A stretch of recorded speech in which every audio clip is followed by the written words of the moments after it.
You're just moments away from a brand new episode of WTF Nations Radio's Pop Culture Warrior, hosted by the dynamic duo CQ and Radar. Pop Culture Warrior is your number one source for all things entertainment. If it's happening in TV, movies, video games, or comedy, they're all over it. And don't forget to say hi in the comments below. And while you're at it, let the boys know what you think and what you'd like to hear them talk about. Now strap in and get comfortable, because you're in for one hell of a ride. This is Pop Culture Warrior. Shots.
Broadcasting live from the basement of the Pentagon. This is WTF Nation Radio.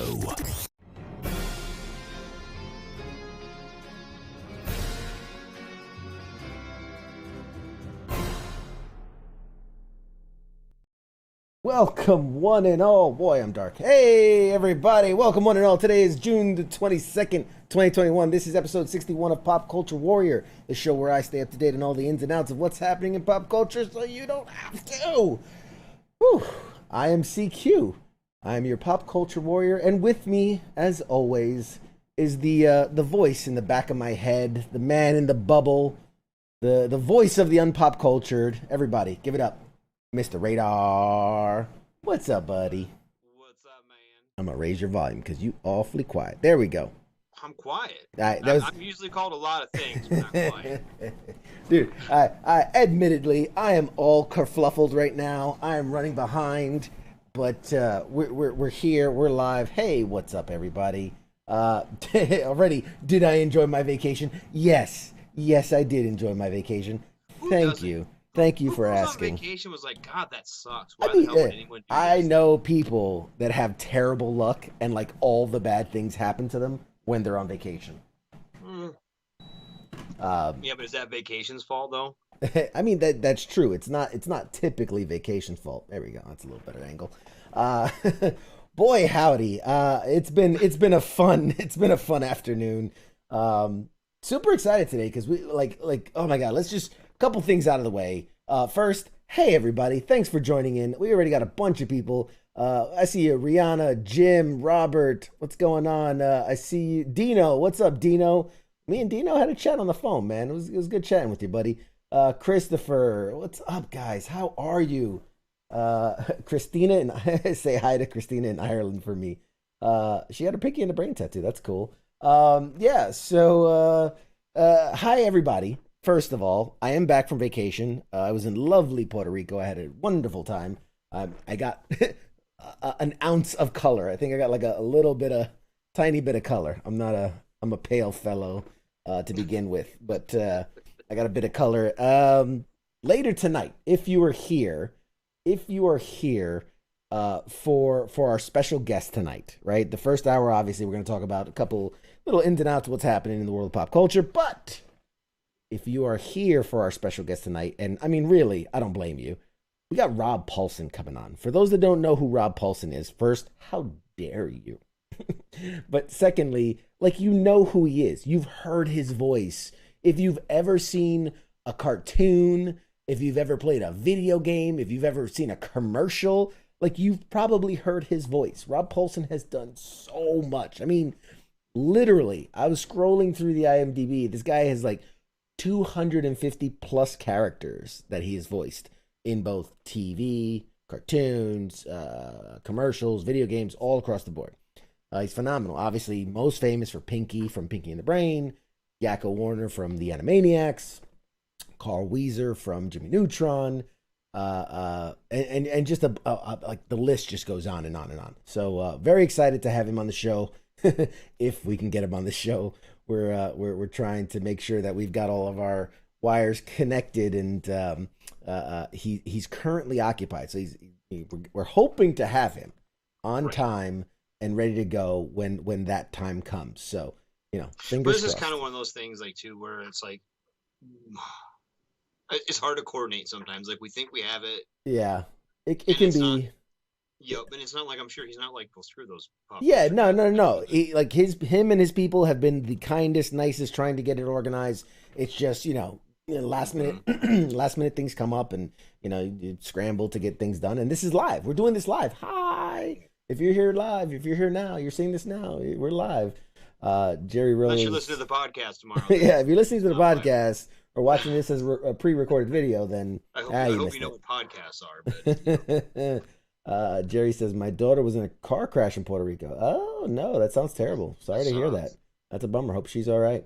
One last bit of house cleaning, too. Just reminder, folks, I'm putting out, if you love the interview portions of the show, which I've gotten a lot of compliments for, I am kind of packaging them in kind of edited, streamlined, more efficient chunks of interviews instead of this blah, blah, blah you get to listen to, lovely people. So if you go to PCW Rewind on YouTube, then you can see all the old interviews that, I mean, amazing guests. Rod Lurie, Louis Anderson, Clark Gregg, Ralph Garman, Eddie McClintock. I mean, phenomenal guests.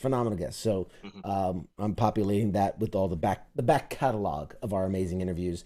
And then if you enjoy the show and you want to support, we do have a Patreon page. So, you know, patreon.com/popculturewarrior. So someone earlier messaged me and said that they love, that's their favorite part of the show is the interviews, because I'm not part of them. And I was like, yay, that's me. CQ approves. All right, so without any further ado, let's get straight into it. Let's talk about what's going on. Our little buddy Marty over here. Everybody say hi, Marty. Oh my God, I lost your video. Where'd you go, Radar? Oh no, Radar. Hang on a second, Radar. I got you. I got you. You're somewhere around here. I know where you're hiding. Okay, so first thing, while I'm fixing this nonsense, Loki. Have you caught up the first 2 episodes of Loki? Actually, I've been on the ball on Loki. Ooh. Yeah, I was kind of wondering, like, on Wednesday if I was going to have a chance to, like, you know what I mean? But like last week I was out of work because my foot was biggity broke. Yeah. And like I actually got to watch it like first thing Wednesday morning. It was pretty tight. Okay. So thoughts?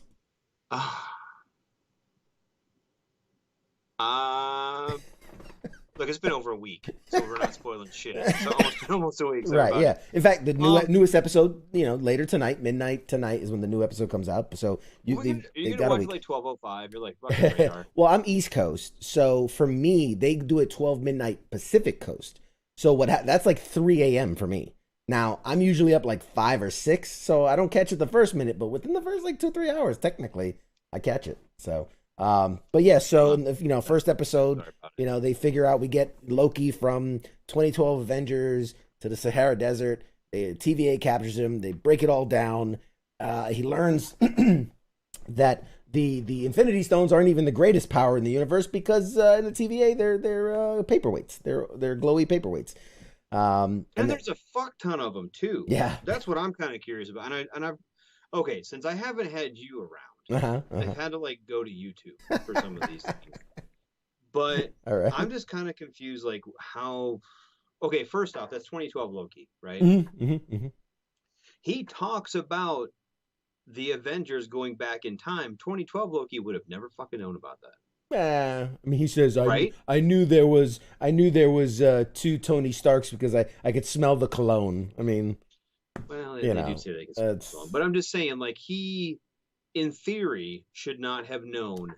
He shouldn't have. He shouldn't even known time travel was a thing. I mean, he's a fucking god, right?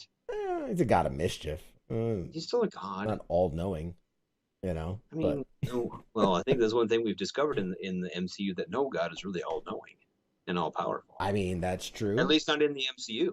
Yes, that's true. So, real quick, dude, if you're in the chats, please let me know what you thought of Loki, the first 2 episodes, because I'd love to hear, your thoughts, your comments. Hey, Pete, I see you there, buddy. Okay, so this is a question that I've got too. Yeah. I'm being an idiot. So obviously at the end of the second episode, we see Lady Loki, or Loki Lady, Chica Lady, Chica Loki. Loki Chica, got it. Yeah. Is that, I guess, what, and maybe this will be explained more, maybe you know more about this, I guess. Is it the same person?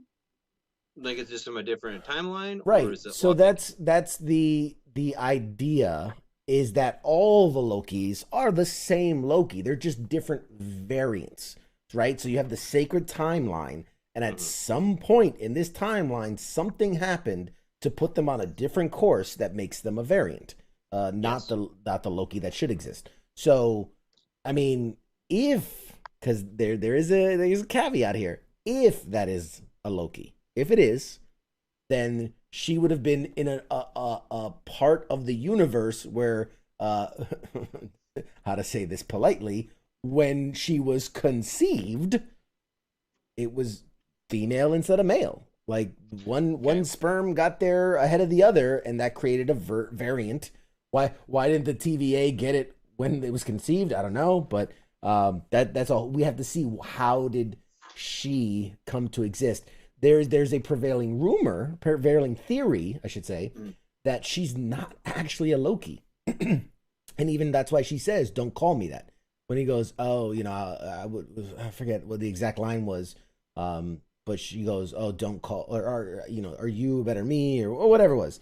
But she says, "Don't call me that." So there's a prevailing theory that she's actually going to be a character from the comics called Enchantress, and we kind of already saw that with the ability to enchant the guards, her people that she was enchanting from person to person. We haven't seen her do any other Loki tricks, really. We haven't seen we've only interacted with her, like 10 minutes of screen time, if that, as well, though. Right, yeah. We've seen her attack a couple guards. We've seen her, drag the one dude into the portal, and seen her run around, do this thing, but we really haven't seen her use any of the classic Loki kind of abilities. Right. Which would show that she's a Loki variant. But Loki can do that as well, right? That's not an un-Loki power. And they were kind of saying that the different versions of Loki have different abilities, right, and powers. Right, exactly. So, I mean, like, I don't know. It just was really, I don't know. That's just kind of where I'm at. Like, I'm not, okay. I understand the sacred timeline thing, right? Yeah. Linear time. I understand that, yeah. Right? But they're trying to prevent a multiverse, right? That's what they're trying to, the TVA. That's their duty. That's their duty. Right? Which we all obviously know, like, by the time Doctor Strange comes along, they have failed at some point. We know, right? Between that and what we're expecting from Spider-Man, things have gone awry. Sure. Okay. All right. So, but if this timeline is linear, right? You have Loki born whatever time. He's like 10,000 fucking years old or some shit already, right? Right. So, and he dies, right? Right. The Endgame he dies. Yes. Endgame? Yep. Endgame he dies.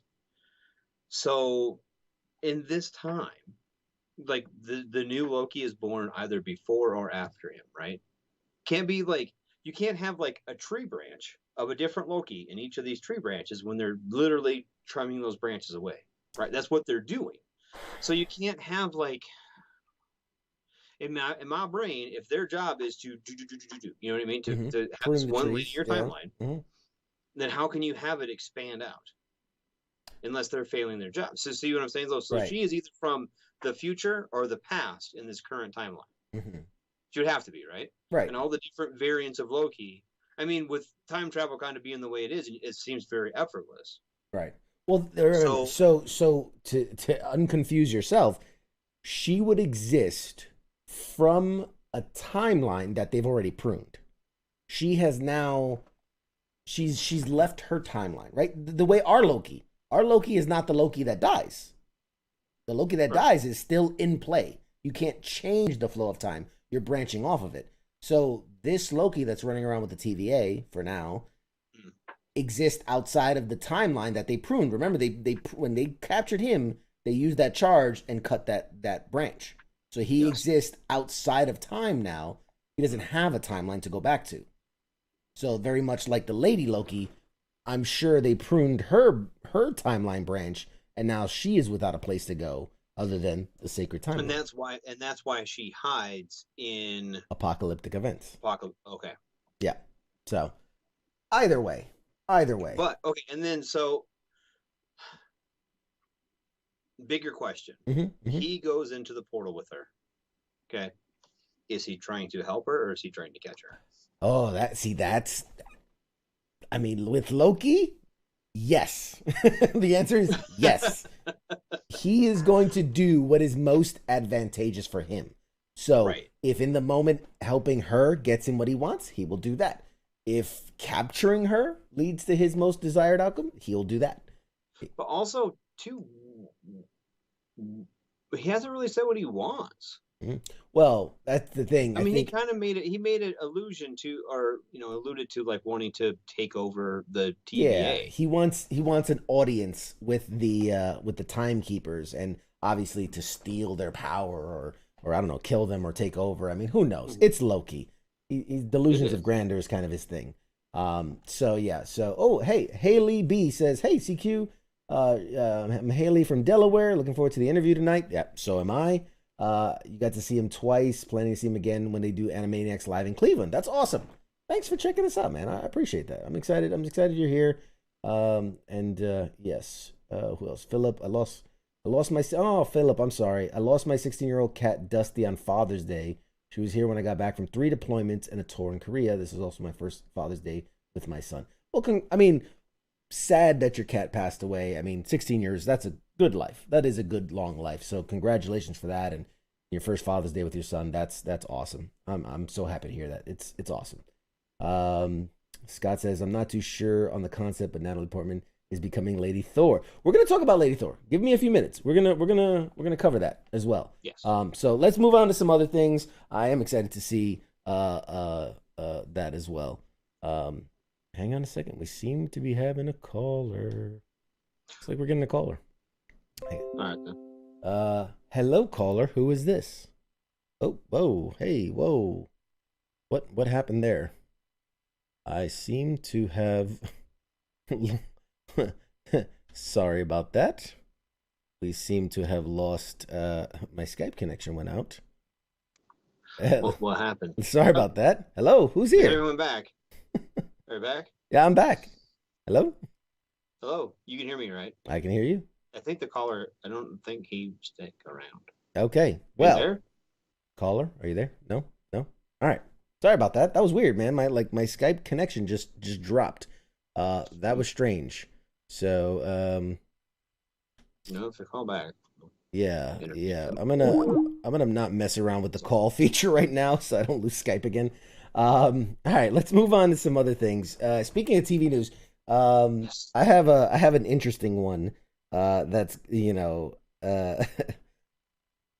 I don't even know how to get through this one. So basically, you guys know there's a show called Harley Quinn show. It's an animated TV show. It's on the HBO Max. it's about Harley Quinn. You know, she splits up from the Joker, and it's very adult themed. It is an animated show, but it is very adult themed, kind of like Invincible is out there right now. The producers were talking about a scene that had to get pulled from the show's third season. They're going to their third season, but there's a scene that they wanted to do that got poo-pooed on, and it got like, no, that's not happening. Basically, there was going to be a scene where Batman is going down on Catwoman. That was going to be a scene, and they cut the scene. Or they didn't cut the scene. They were told, no, you can't do it. And there was the interesting reason they were given is you can't do that because heroes don't do that. Which hey, we have a caller. Hey, who's this? Hey, you could kiss my ass. Heroes do that. Oh, hi guys, this is me, Ice. It's Ice. Hey everybody, it's Ice. Hi Ice. I didn't know how to do. I don't know how to handle this. CQ, I was just listening while I'm sitting here eating chow, and I was like, yeah. How do you walk into something like that? Heroes do eat. I mean, listen, we have kids about ready to listen to the show, so I'm trying to be very not. Heroes are not selfish lovers. Right, yes. Exactly. Heroes are not selfish. They go above and beyond the Call of Duty. That's what a hero does. Exactly, to include eating. Anyways, above and below the Call of Duty. Above and below the Call of Duty, and behind, and sometimes on top of, and sometimes you never know. I do have. I don't know if you've seen this, but Zack Snyder chimed in. Obviously, the director of a lot of the DC stuff. He posted a picture.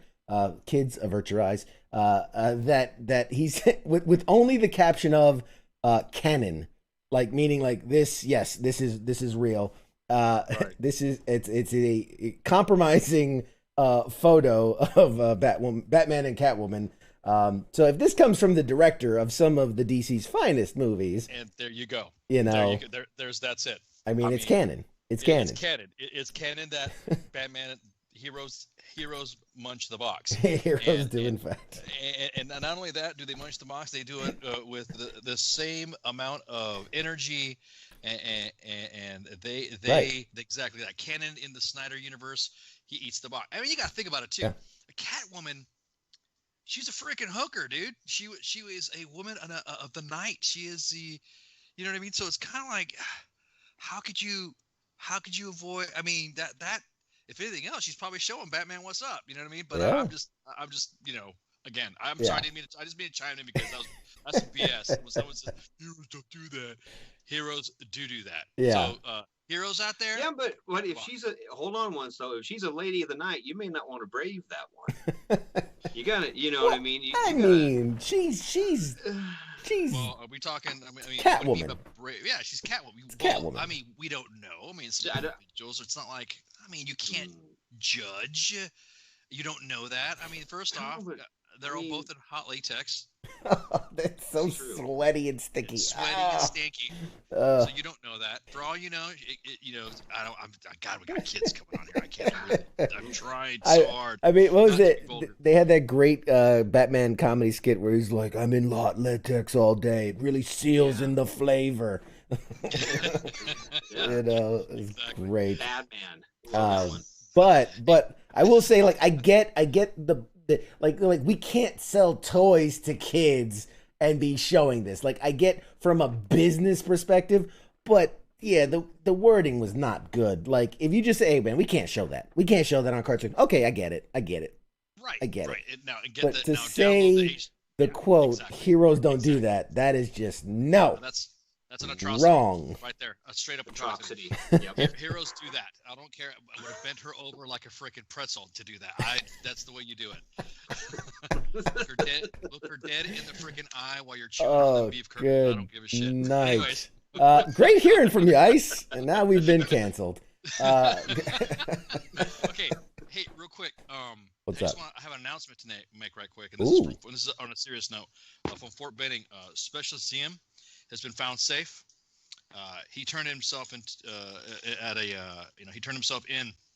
an emergency room in Alabama, in a hospital in Alabama. So the soldier is safe. So I just want a real shout out from Major General Donahoe, and of course us, the WTF Nation. The kid's been found. Special CM. So fantastic. It's good to hear, man. That's awesome. Yeah. You always want the best case scenario in these kind of things. So that's good. Exactly. That's good. So sorry, didn't mean to interrupt. I just thought that was kind of. I mean, didn't mean to. It's always nice to hear from you, bud. Always nice to hear from you. I got to do this before I go on vacation. I got to get all my showtime in, and this just happened to be the subject that I think we should talk about. This needs to be. We need to discuss what heroes need to be doing. We need to have some sort of a rally or something like that. Heroes do. Heroes do. Exactly. A period of instruction. Yeah. No pun intended. We'll get a slideshow going. We'll do a safety brief. You wanna know these things. But all right, man, it was great hearing from you, Ice man. Appreciate you. You guys have a good show. Take it easy. Have a good night. Right on. Radar. What else we got? I got people messaging me. Why y'all messaging me? Stop messaging me. Messaging. All right. So, okay. So that was yeah. So, needless to say, we won't be seeing that, like, because I remember there was a comic issue came out. This was a year or two ago, where he's coming back from combat. He's like he's in the Batcave, and he's in silhouette, but like he's taking off his suit, and people lost their mind because in the silhouette, in the dark, he's nude. You can't see anything because it's, again, black silhouette, but because of the angle he's standing at, you could see portions of himself that you typically don't see, and people went ballistic to the point that they like removed that panel from like the digital version and from any subsequent collectible version. So like if you could get that original issue that published, like it's a collector's item now. The Bat package is a collectible. Yes. So it's one of those things where it's like, this is the days we live in. You can't be too risque, apparently, and especially when you're a vigilante who beats people to a pulp. You got to be very PC. He eats people and beats people, so I don't do. All right, what's up with some movies? Movies. So kind of speaking on Batman, I mean, it's a good kind of segue. Let's see, what do I got for you guys? Oh yes, so the Flash movie is going full steam. It is blazing its trail. It's happening right now, and the first images are starting to be appear online from the Flash movie. I've pulled these top two, obviously Ezra Miller.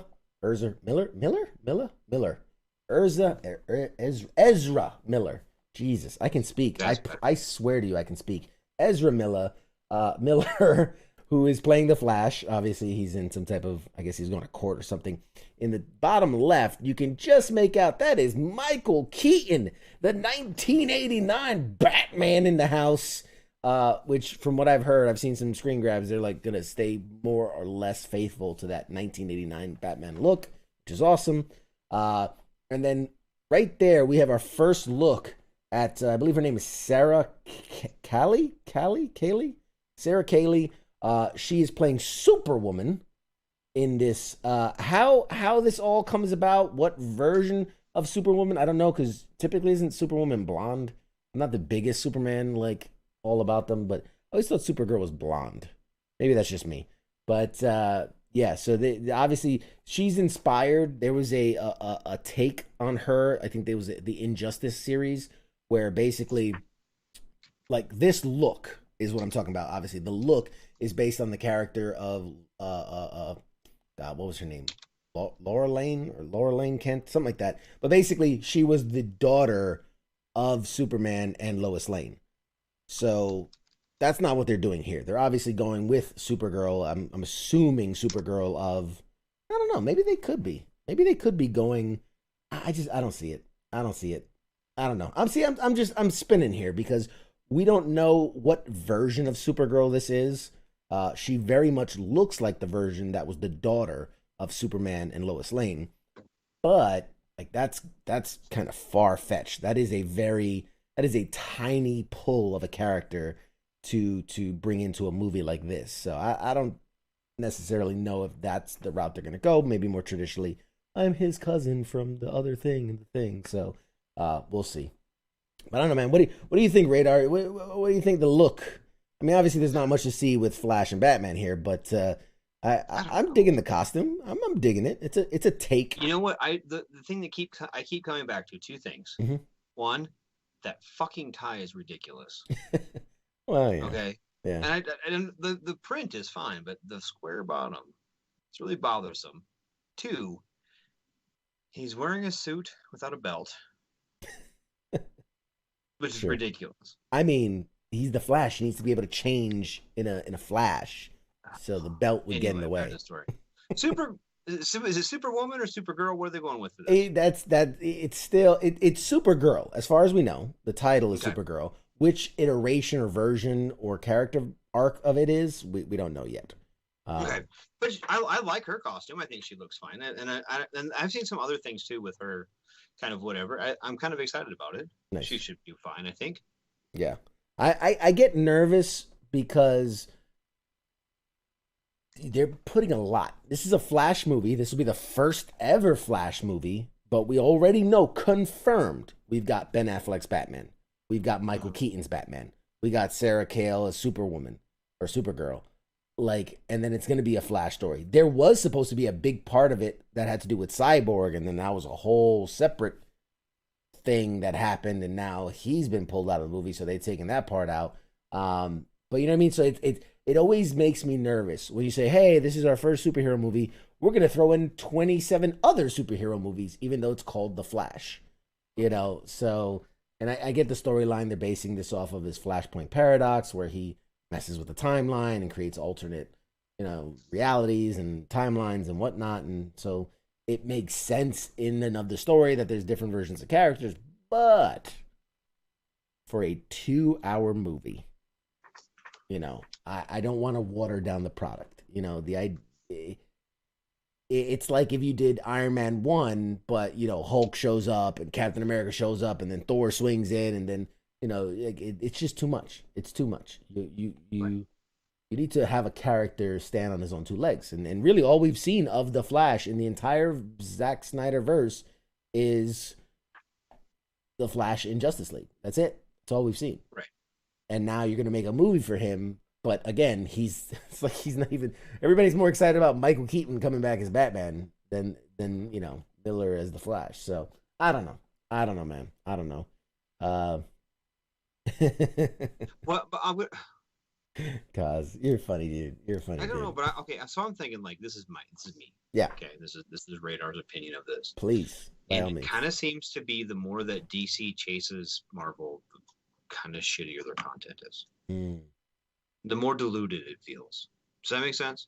I mean, that's a fair assessment. That is a fair... it just kind of seems like they're trying, but it just kind of and maybe it's not fair because Marvel's established. Marvel is doing very, very well. They have some very, very good films that have come out in the last, honestly, decade, right? Mm-hmm.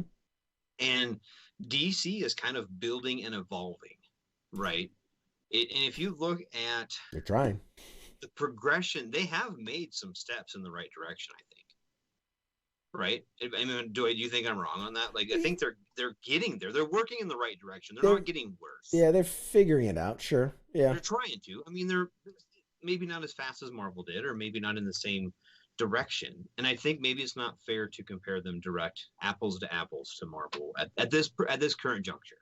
I mean, yeah, that's fair enough. That's fair enough. I can't argue with that. I mean, I want them to put out better content. So I'm all for it. Like, if you're gonna put out better content, put out better content. And they've had really good stuff. And the first Wonder Woman movie was an excellent movie. A lot of people say it was a copy of Captain America, whatever.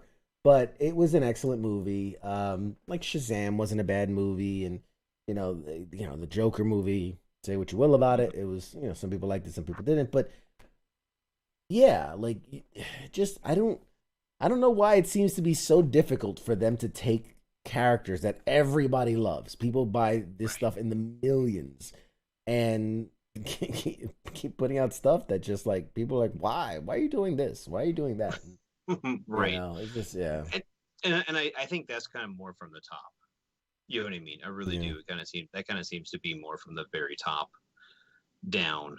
Yeah. You know, the ultimate, the people who are making the decisions, pulling the strings or whatever, that kind of seems to be their repertoire, not necessarily the yeah. not necessarily the writers. I don't know, but it's. Well, what I'm saying is back to the whole thing, make it good. And maybe we should, it's not fair to compare them apples to Marvel. This could be a very good film. I hope so. You know, because even if it's a 7 out of 10. Yeah. Give me a 6. Film. I'll take a 6. It's a 6, but when we're looking at, okay, when I go to see Black Widow, right? Or actually when I see it in my living room, because I'm not going to the fucking theater. But when I see Black Widow in my living room, I'm on my big screen with my surround sound and everything, I'm going to expect at least an 8 out of 10. You know what I mean? Yeah, I can agree with that. I'm going to expect it to be at least as good as like Endgame. Wow, you know what I mean? That Endgame set the bar. I mean, Endgame did set the bar. I would say. But I'm going to say this. Yeah. I'm going to say this. They did go above and beyond with Endgame. Okay. But they've had a lot of time to refine this. Sure. They've been and they've pushed it back for over a year. So there shouldn't be there shouldn't be any hiccups. And what I'm saying is like the CGI should be fantastic. Yeah, the CGI should be on par with Endgame. Absolutely. Right? Absolutely. That's kind of, I mean, the storyline may not be as good as it, because they built up to Endgame. They're not really building up to Black Widow as much, right? So as far as the storyline, I understand, like, but I'm just saying, as far as the cinematics go, it should be at least that good. Yeah, no, absolutely. I want to say don't expect that from DC movies as of right now. Right. I want the Black Widow movie to stand shoulder to shoulder with any other character's movie. So I want it to stand next to Captain America, stand next to Iron Man, Thor, where those are standalone movies, right? You can't, to me, it's like, it's not fair to compare, you know, Black Widow to Endgame, because like 700, you know, superheroes and what, but like it should be able to compare to like Captain America, Winter Soldier. It should be able to compare to, you know, Thor Ragnarok. That's a fair comparison. Those are great movies. Even Black Widow. Yeah. Or Black Widow should be just as good as Black Widow. I agree. Black Panther. I think it should be just as good as Black Panther. Exactly. No, if not, sure. Maybe just a little bit better, because CGI has come a ways since Black Panther. Black Panther's a good fucking movie. It's a great movie. It's one of my favorites. Great movie. So Scott says in the chats, we should be getting a Batman Beyond with Michael Keaton as Bruce and Tom Welling or Henry Cavill as Superman. Yeah, I agree. I honestly agree. When they first said Michael Keaton was returning as Batman, my first thought was, old man Batman, let's do Batman Beyond. Like, that's just immediate. And who knows, maybe down the line they're going to do it, but as of right now, I've searched everywhere, they're like, no, it's not happening. But that would be awesome if we can get to that point at some point. Now, enough with this. I got another one queued up for you. Boom! You weren't here 2 weeks ago when we were talking about they had the first leaked images of the new Shazam suit. And it was a very like shot on the street. Somebody shot it from a weird angle. It was all grainy. Didn't have the cape because that was going to be CGI'd. So they said, you know what? We're going to give you not just your first look at the suit, but the first look at the family suits and in their full splendor in high res. And so the director went ahead and shared this image of the full adult Shazam characters. Obviously, Zachary Levi returning as the titular role of Shazam. The only difference from the first movie is the girl that plays Mary. You gotta remember, she was the older of the kids. When they all Shazammed and changed, like they were all played by different people, older people. Yes. This go around, the same girl that's playing Mary will also play her superhero counterpart. Instead of having an actress who's, you know, an older actress playing her. So otherwise, everybody else is returning the same roles, the kids and the adults or the ShamWows. I don't know. When asked, and have you noted, I should have put a side by side with the original suits. These are very much updated from what they look like. The biggest change, I think, being the guy in the end. His suit was like a lime green in the first movie, and now it's more like a deep sea foam green. I don't know, but yeah, these are very much more in line with like the Superman, the scaled suits versus like the very what did it look like a cotton fiber not latex, like a spandex that it looked like in the first movie. The director David Sandberg, when he was asked, well, why did you change the costumes? His response was, why not? Might as well try something different this time around and not just do the same thing twice. Now, it's a very nice thing to say. I happen to know from a lot of insiders the reason is money, because you make more money selling a new action figure. And if the action figure looks like the old action figure, parents are going to say, well, why buy it? You already have that one. So they need to make it look new so that you buy it. That's why. It's money. And that's okay. Sometimes I wish these guys would be honest. Why? Because we're trying to sell more toys. And the way you sell more toys, new costumes. The same reason you're going to get a new costume in every Spider-Man movie. Everybody's like, why do you have to wear the black, like, spider monkey outfit in the thing? It doesn't really make sense in the story. Well, yeah, because they need to sell more toys. They needed a stealth Spider-Man suit. So you got to sell more toys. It's the same reason in the old days. Like, I don't know if people remember the 80s. You'd go to see the Batman movie, Michael Keaton Batman movie, and like you would go to the toy store and it's like the Batman motorcycle. And it's like, there wasn't even a Batman motorcycle in the damn movie. And it's like, well, yeah, but we need to sell toys and we need to make stuff up. So like that was, so it's that, but now they're actually putting it in the movie so that they can sell it, you know? Anyway. Right. Well, or they're putting it like that back then. They put it like in the next movie. Like, look, there's a motorcycle. Yeah, yeah. There was, dude. There was so like you could read stories about how like the marketing was ridiculous for a lot of this stuff. Even like the cartoons, they would just make up stuff, and then like if it sold well, then they would just put it in the cartoon. Like it was like, it was like, oh, the Spider-Mobile. I was like, oh, fine, we'll just put it in the comic books, whatever. So yeah, so there's that. There is that. Okay, so yeah, just thoughts on the costume. I don't know. You probably can't even tell a difference, really. Honestly, no, I can't. Like, not to be a dick. But no, I don't. Like they look fine. I had to look at the side by sides to go like, wait, really, what's the difference? Because you know, obviously the colors are darker. The textures, it's more textured versus that smooth look it was before.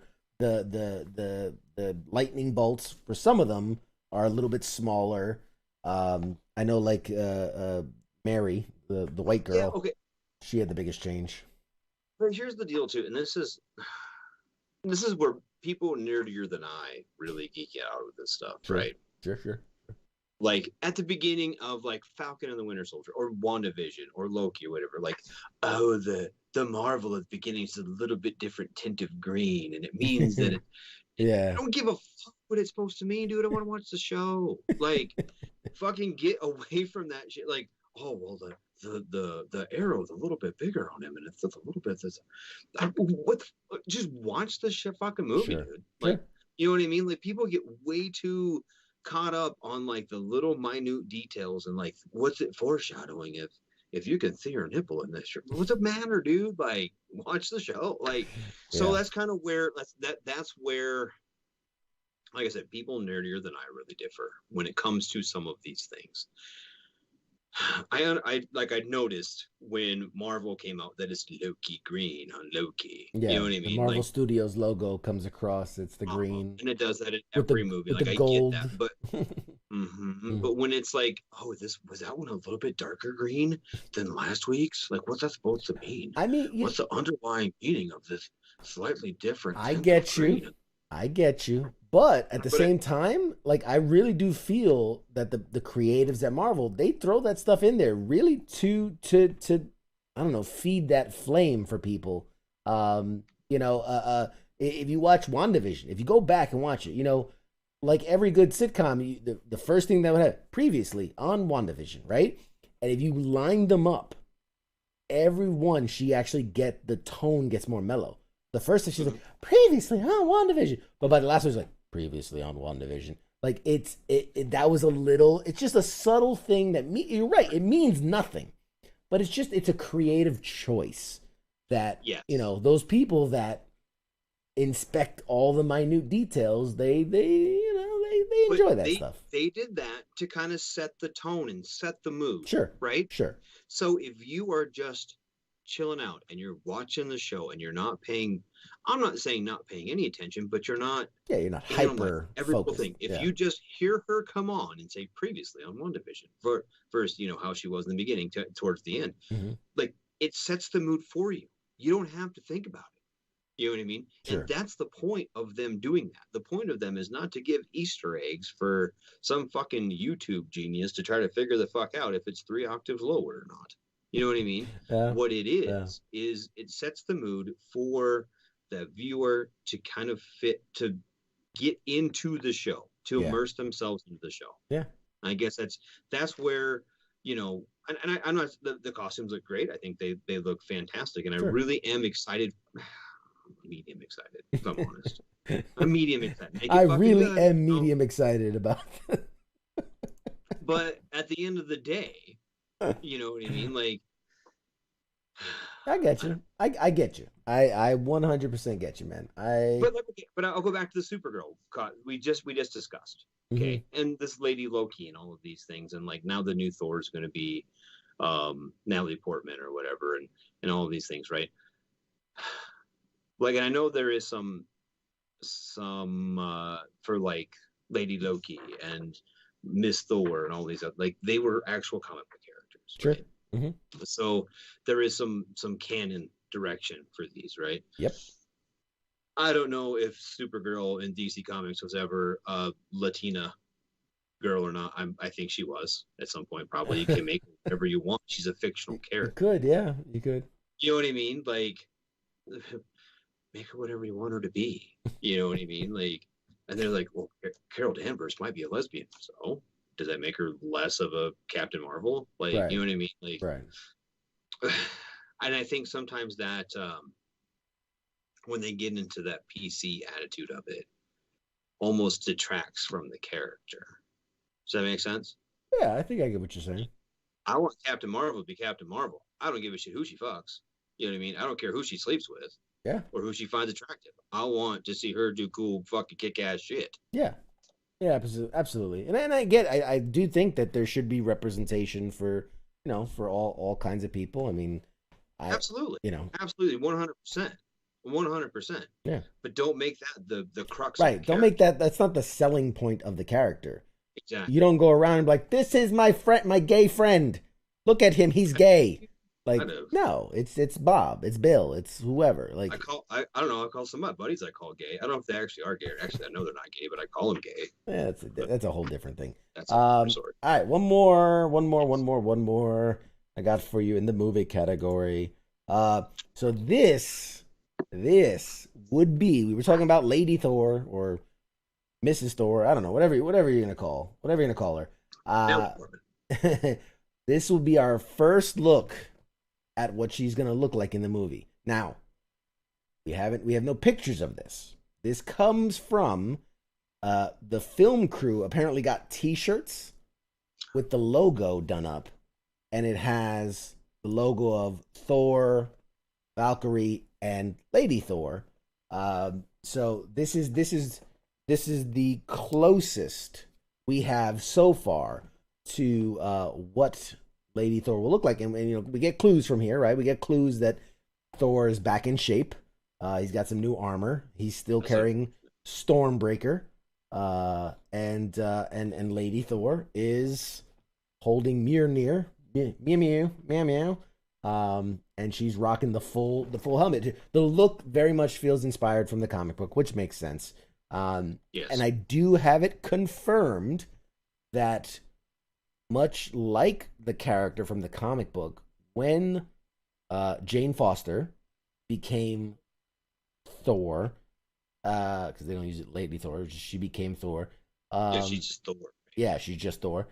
When she became Thor, she was currently undergoing cancer treatment. She had cancer in the comic books, and I have it on good authority that they are applying that storyline to this movie as well. So she will have cancer in this movie. She will be undergoing cancer treatment, and then at some point become Thor with Mjolnir. I don't know how they recreate it or it. This is definitely right? This is not gonna be a time travel thing where they got the hammer. Like this is from everything I've read, this is in that moment in this time they create a new Mjolnir.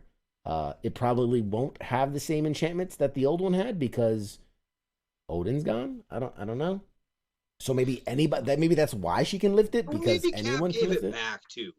I mean, he brought the shield. I'm telling you what I've seen, and it is not to confuse people.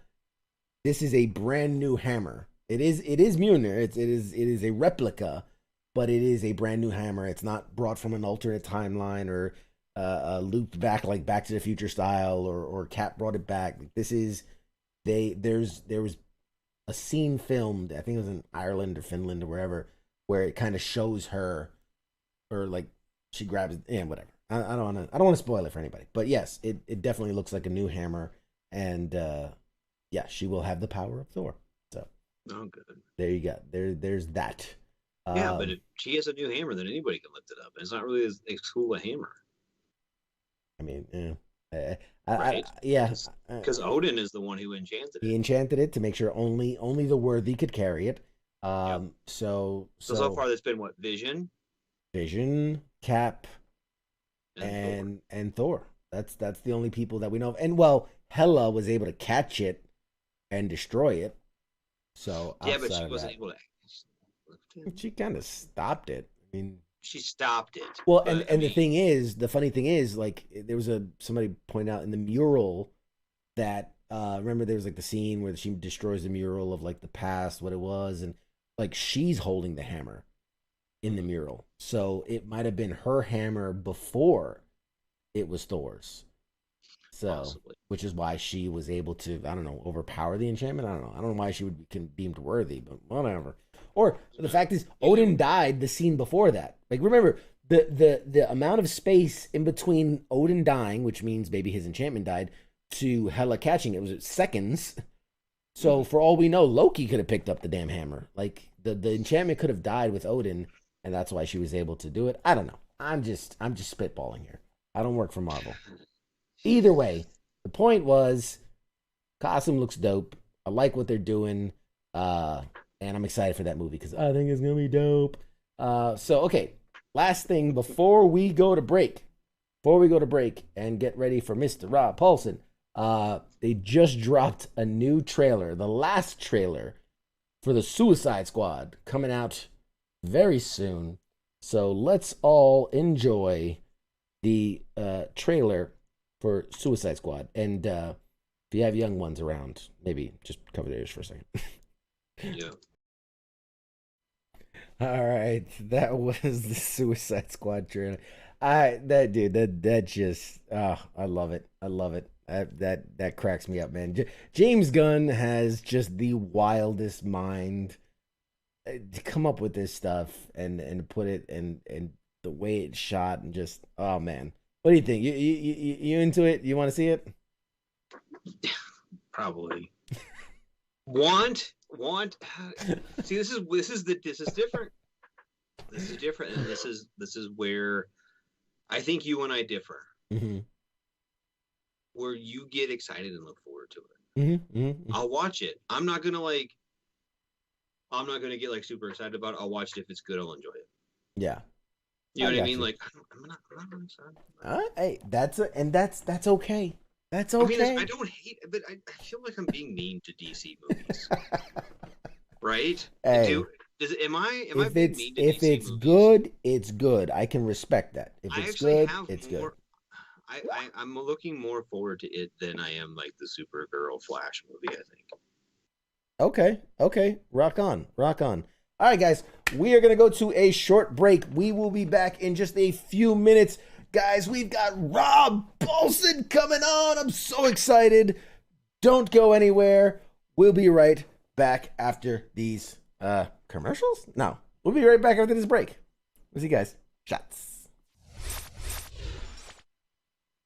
You're listening to the sounds of WTF Nation Radio.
I stood there in that middle of church with a bottle of gin in my hand.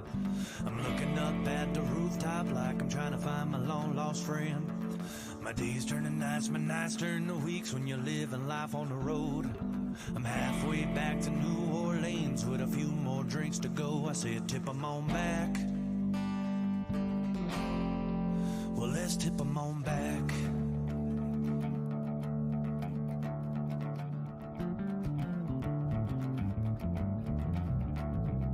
I finally made it back to Bourbon Street, picking some of them old night bars. Hoping I could find the voice of U.S. Army, WTF Moments. This is WTF Nation Radio.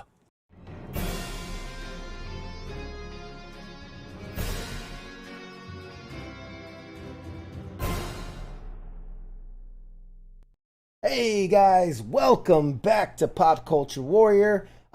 Man, I'm so excited. I can't hide it. I'm super excited. Tonight's guest is someone that you may not know by name, you may not recognize the face, but without a doubt, you grew up hearing his voice, and now your kids are probably too. While his name might not ring a bell, but come on, you've heard of Pinky from Pinky and the Brain. You've heard of Yakko Warner from the Animaniacs, or a Ninja Turtle named Raphael, or Donatello. So exactly, this is what I'm talking about. He is one of Hollywood's busiest, most talented, most passionate performers who specializes in the art of voice acting. He's a career in this business that has earned him a Daytime Emmy, 3 Annie Awards, excuse me, and a Peabody. In total, he has voiced over 250 different animated characters and voiced over 1,000 commercials. You can hear his wondrous voice on the reanimated, see what I did there? There's a little pun, revival of the Animaniacs on Hulu, and most recently, the revitalized Talking Tunes, which airs every Thursday at 8 p.m. on Esports Arena's Twitch and YouTube platforms. Please welcome to the show the ridiculously talented Rob Paulsen, everybody. How you doing, bud? Hello, CQ. How are you? I'm just fabulous, buddy. You can, you and your audience can come hang out in the water tower with the rest of us old cartoon characters. Man, I'm great. I thank you for that incredibly auspicious introduction. And as we discussed off camera, it is truly a pleasure, but moreover, it's a privilege. I've worked really hard for the privilege that you've given me to chat with you and your audience, and so thank you for having me.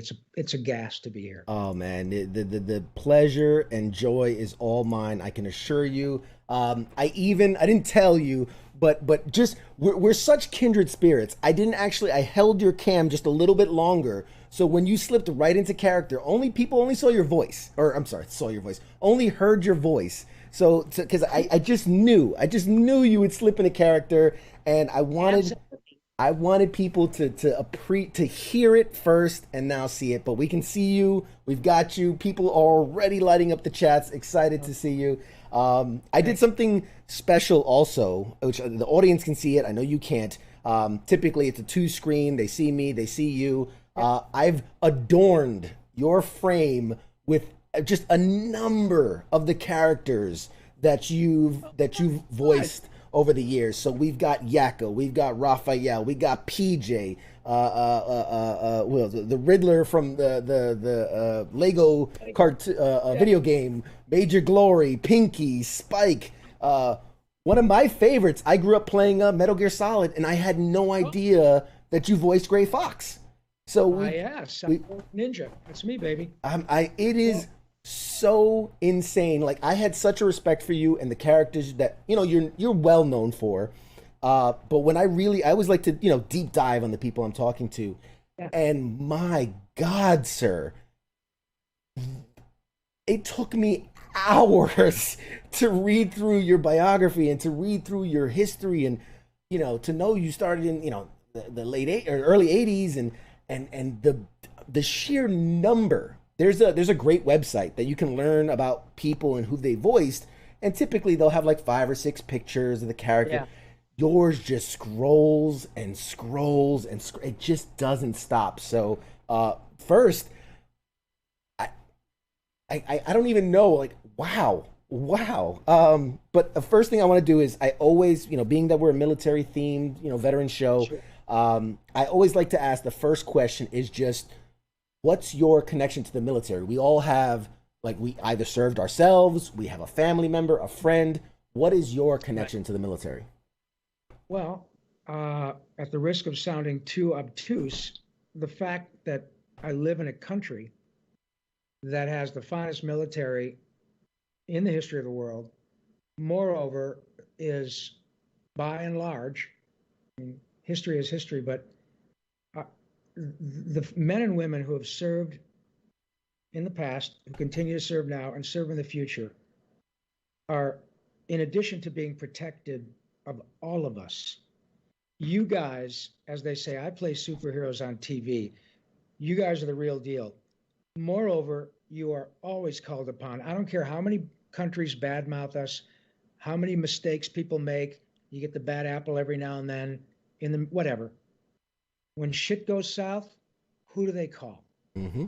You.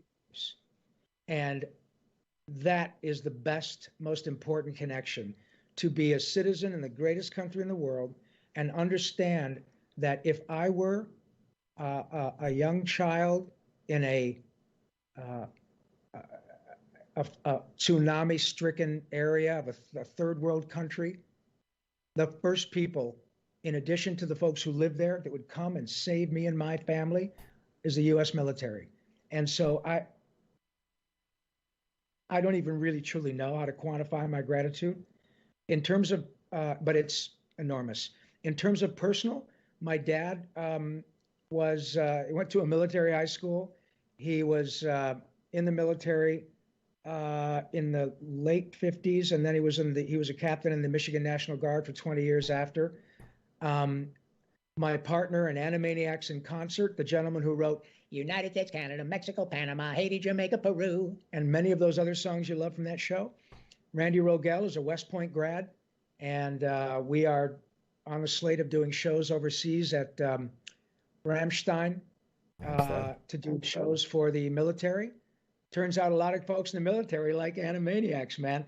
So yeah, you could talk to me all day about my appreciation for the military. So on behalf of one grateful citizen, thank you so much, ladies and gentlemen, for what you do for us, because you can't not do it. You're the best of us, and that's the absolute goddamn truth. And thank you. That's beautiful. And you can't see the chats. I can see it, guys. Keep them coming. I will share with it. It is. I've never seen it move as fast as it's moving, with people just like, yes, this is awesome. Thank you. Don't make us cry. I mean, grateful nation. It's the truth. As I say, I realize we're not. I mean, this is ostensibly about for the military, but as a just a grateful citizen. I'm a very patriotic, proud American, irrespective of your politics. Mm-hmm. You cannot look at the U.S. military as a whole without saying these are the best of us. Of course, they take up arms against, enemies, foreign and domestic. Of course they do. Of course you do. But over and above that, the humanitarian things you do.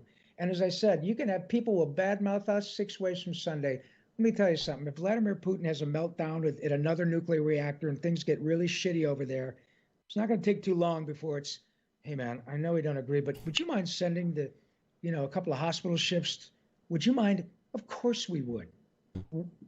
We collectively, but you guys are real superheroes. And ain't nobody knows it better than I. So thank you. Oh, well, I appreciate it. Thank you, to your father. Thank him for his service. I mean, that's incredible. I think, again, not to derail off of why you're here, but, we are blessed in this time that the country is as patriotic as it is, given 9/11 and everything that happened after it. But, the like my generation, I know while I was serving, I was injured and I'm medically retired now, but while I was serving, we had such reverence and just gratitude for those warriors that came before us, because they didn't get the thanks. They didn't get the veteran discount. They didn't get the free beer at the bar. And so we respect them for so much for what they did. So, thank him for his service. And I'd be remiss to say a lot of people are like, tell him I said hi. Tell him I said hi. So everybody. Hello, military knuckleheads. Nice to see you. Y'all get free tickets to the water tower. Just you got to come in like one at a time, which is going to mean it's going to probably take, carry the 670,000 years. Hey, but line them up. In lieu of coming up to the water tower, we sure love you guys a lot. Fantastic. And actually, I had Dino Cincia actually called me.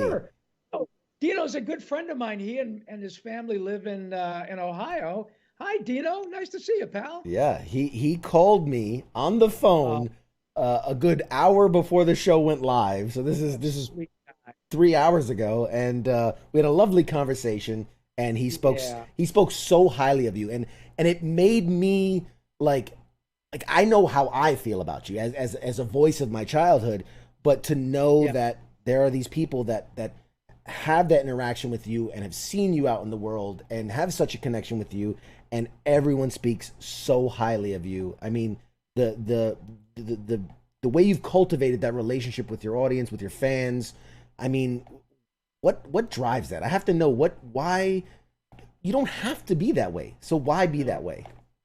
Well, thank you. And respectively, CQ, I have to disagree a little bit. I do have to be that way. I don't know any other way to be. Look, when someone chooses a life in the entertainment business, it obviously, is a little bit dicey. The odds that I would be here talking to you and your lovely audience 40 years after I moved to LA were fairly astronomical that would not happen. No different than any other actor. However, I am here. It has worked out. And it's worked out because of people like you, like your audience, like my dear friend Dino and his family. And you guys don't need Rob Paulson to make it through your life. I need you guys. That's not hyperbole. I need an audience. I understand who butters my bread. And I'm not unique. There are a lot of us out here who get it. But I have been a blue-collar worker in the Dream Factory for 40 plus years now. Made a lovely living. I've been rich, I've been poor. Rich is better. We all get that. But none of this, CQ, happens without people who want to hear from you, who want to watch your stuff, who say, oh yeah, Ron Pullman, I'm not sure who that guy is, but I heard him on CQ's show. Oh yeah, I dig that guy's work, whatever. People have been along with me, along with us. They continue to patronize work that I and my peers do. You can turn the channel. You can say, I'm not interested. Understand, it's free enterprise, man. Oh no, I hope we haven't lost. But it's just always been there. I've worked, so I can't not be that way. I crave opportunities like this. It's clear that I was aptly cast as Yakko. I haven't shut up for 20 minutes. But you're right. I do cultivate that because there will come a time when I won't be able to because I get too old or whatever. And the joy. Oh, ladies and gentlemen, watch this handsome guy, CQ. Watch this. Hi, CQ. I don't know if you've ever had a croissant, but Carl Weezer would love to give you one, unless, you might puke all over it. Okay, look what's happening to that guy's face. All right.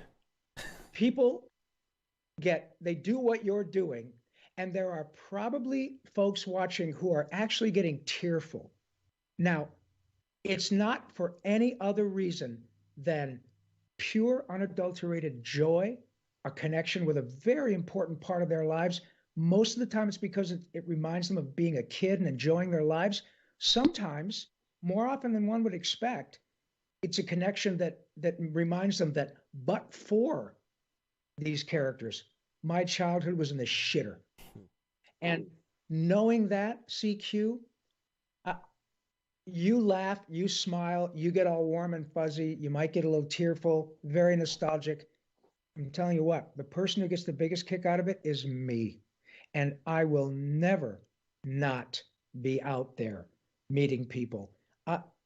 As I said, I've worked really hard for this privilege. This is what we want. And to get to a place where you say, I'm not interested, fair enough, then don't do it anymore. If it's something that is a bothersome thing, then just don't take the check. If you're lucky enough to cultivate anything resembling celebrity, then bring it, all of it. If I don't feel 100%, it's time for me to go out and shake someone's hand, too in bad. That's my job. And that handshake request doesn't happen without the person asking for it. So I am a profoundly lucky fellow, and I know it, pal. Yeah, you hit the nail on the head without even knowing me. It's like you reached inside because, I grew up, not to make this about me, I grew up, I was the child of a teenage mom, poor, New York City, in the ghetto, single mom, no dad in the picture. And so sitting down and watching these cartoons were the highlight of a week for me. And so it brings it all right back. So thank you. Isn't that something? No, and I can't tell you, you guys, how many people around the world I meet who tell me that story. People who will be your age, 35, 40, 45. They'll come up to me. They'll have a couple of kids and mom and dad, and everybody's dressed in a Ninja Turtle t-shirt, or they're dressed in their favorite turtle hat or whatever. And it's the sweetest thing you can imagine, because they'll often might drive 2 states to meet some knucklehead who was the voice of Raphael. And they take their time in line and they make it up to me. And often the young man, you know, is a little tearful, and his wife is rubbing his back. Kids are holding his hands, and he'll tell me through tears. And this is not unique. It happens all the time. Just what you said, Mr. Paulson. I love how you're out here with the other people and they're having a great time. But for me, I was in the foster system from the time I was, not personally, but this is the story. You know, I was in the foster system from the time I was 6 months old to 17. I had to go through 4 or 5 different homes. It was really heartbreaking every time it was time to move on. But you know, Mr. Paulson, as long as there was a television, I had my friends, and it was a thread of comfort through my whole young life. Also, it was a method by which I could connect with new people at the new foster home. I could say, oh my God, the guy likes Ninja Turtles at my new school. Okay, great. We'll go down that road. Now I'm fine. Never met my birth parents. Doesn't matter. I knew you were going to be here. My wife, my kids know what Ninja Turtles means to me. It's not about an action figure. It's not about a rating point. It's about, but for that show, I don't know that I would even have survived, because I needed some joy in my life. How the fuck do I even comprehend that as a compliment? So thank you, CQ. It's beyond what we could ever imagine. Thank you. Oh, that's awesome. Yeah. I'm there's so many echoing in the comments. I won't read all you guys, but thank you. And if you guys have questions for Rob, I promise I'll shut up at some point and just share your questions with him. So keep the questions coming in the chats. We'll get to them. But yeah, again, it's a lot of people. I grew up with this, and oh man, like this is hitting home. I understand. I know. I feel it. I'm sharing the same stuff. We do have one request that I'm just gonna throw it out there because it's it's a random one. Can you do a sexy female veteran voice for us? A sexy female veteran voice. Let's see. Hey CQ. I'm getting ready to. Let's see. What is it when you? Let me see if I got this. When you leave the military, isn't there a technology, a term for that? Right. No. Oh my God. There's, different branches. You can say PCS is when you're changing duty stations. You're PCSing. PCSing. Okay. CQ and your audience.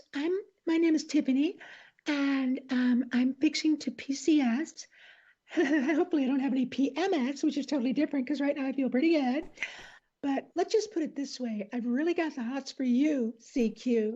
I'm a hand grenade. Pull my pin. Oh God, let's stop. Please, God, stop. Somebody's going to use this and animate it in the worst way possible. Fair enough. Somebody's going to say that. No problem. I had a guy once ask me, so I'll pay you $500 to read a chapter of 50 Shades of Grey as Pinky. And I said, nah, not going to do it. I was born at night, but not last night, hotshot. I'm not going to do that and have that out there. But yeah, go ahead. I'm as hot as a hand grenade, and I want you to pull my pin. Oh, right. Jesus. All right. Well, you got your one request now. All right, pipe down. So, okay. Man, I feel like I've just been blowing smoke up here, but it really is. Listen, I've been the one rambling. The first question you're going to get from the audience is, doesn't that asshole shut up? I get it. That they want to hear you talk. They want to hear, but I also want people to understand the man behind, you always say like the man behind the character, but really the man behind the voice. And so I know that you were born in Michigan. Yes. And I read that the only 2 things you ever wanted to be in life were an actor and a hockey player. 100%. I've got it. What is, I'm a red-blooded American. I love me some football. What was the connection for you to hockey? What was it about the hockey that connected you? Well, being in Michigan, I love football too. But when I was I'm really thin now. But in high school, I think at my biggest, I was 5'10" and a buck 60. Now, a high school football player is one thing, but still in those days, that's not a big guy. Skates are a great equalizer. I love the game. I love football, love hockey, baseball. I'm a red-blooded American guy too. But for me, the Detroit Red Wings were always my premier go-to team, still are. And if you can skate, you can make up for your size a lot with quickness. I'm also a big football nut. And for my money, people can argue with me, but for my age, I don't think there's a more profoundly gifted, fun running back to watch than Barry Sanders. I could watch number 20 and his videos the rest of my life. But once somebody gets a hold of you, they kill you. Hockey is sort of the same in that if you have your head down, you can get drilled, but a lot can be made up for with quickness and skating. I'm a good skater, but not even close to making a dime as a professional athlete. And so I got, I still go out and bang around with my buddies, and Stanley Cup playoffs are on now. I mean, there's still nothing like playoff hockey, or it's those kids leave it out on the ice. So that was it for me. I like a lot of kids want to be a professional baseball player, whatever. For me, it was hockey. I got as far as college, and some kid from Manitoba hit me so freaking hard in a totally legal, clean check, but he caught his shoulder with my chin, and I got my bearings and thought, okay, he did me a favor. I love the game, but this guy's probably not good enough to make a dime, and he's way better than me. There you go. That's it. So now I love the game for its sake. But I had neither the talent, temperament, nor dental insurance to make any money as a hockey player. Fair enough. What do you think? Real quick, I know nobody wants to hear this. Lions this year. How you feeling about them? Well, there are very few professional sports fans as long-suffering as Detroit Lions fans. I have a good friend, Tyrell Crosby, who's an offensive lineman on the Lions. And, they got a new coach in there. We'll see what happens. We thought Matt Patricia was going to have the magic juice because he came from, Bill Belichick. But hope springs eternal. We haven't sniffed at the playoffs for decades. I mean, for, 15 years. Never had a shot at the big dance, ever. So it's a long time. But you know what? If you're going, I was a fan. I've been a longtime fan of the Red Wings. So much so that when I was a fan of when they were called the Dead Things, because they sucked until they drafted Steve Yzerman. And then they got to the place where they almost became a dynasty. So, hey, man, I'm a real live fan. I don't go away just because they suck. And new season, we'll keep our fingers crossed. Hey, that's a good fan. You diehard fan through and through, no matter what. Right. All right, so I got a couple random curiosity questions that I always love to. It just kind of open up the mind a bit. So for you, on a scale of 1 to 10, how weird are you? Oh, well, from my perception, 10 being weirdest, I would say 0, because I live with me all the time. If you ask my wife, if you ask others, I'm sure that I could be, my behavior could be construed as weird. But in fact, I often say during a recording session, if I'm, saying, ow, my scapula, as Carl, or I think so, Brian, but if Jack's black and Betty's white, is Marvin gay? No. I often follow that up with, how does your dad make a living? And so to that extent, it could be weird, but my weirdness does not come with any danger. I'm a responsible adult. I pay my taxes. I have a house and a vacation house like real people. My kid had braces. You know, I'm a normal guy in that regard. I just make my living in a way that is a little bit different. But I make my living doing essentially what got me in trouble in seventh grade at Grand Blanc Junior High School. And the cool thing about it is that it is a lovely way to move through life, as one can imagine, because I get paid to do something I can't not do. I love this work. My creativity at 65 years old is no different than it was at 10. The Jones to create, the Jones to see what happens to you when I say turtle power is, you look what happens, is that's what fires me up. So it definitely can come across as weird, but man, it's just another day. It's another Tuesday for me, you know? No, I mean, that's awesome. And for those that are out there that are thinking like, oh, you know, I mean, I haven't watched cartoons in a long time and I haven't heard his voice in a long time. Like, I know you've done characters in Rick and Morty. That's one of the biggest cartoons out there right now. My favorite, I looked at all of them. I think you did Snowball or I mean. I did. In fact, my first lines on Rick and Morty, I think I've done half a dozen episodes. Mm-hmm. But when Justin hired, I walked in, he was like, oh my God, I'm a big fan. He was so nice. Both he and Dan just could not have been nicer. And Justin was so kind because he said at the first recording session, I think I worked on the second episode of the whole series. And he said, Rob, this is a dream come true, because when I was growing up, creating my own stuff, I thought if I ever get my own show, I'm going to hire Rob Paulson, Maurice LaMarche, Billy West, and I can do that now. I mean, that was a huge thrill for me, as you can imagine. But the first lines, CQ, I had as a character on Rick and Morty were, "Why are my testicles, Summer?" And I thought, oh man, now you're talking. I get to be a nutless pooch.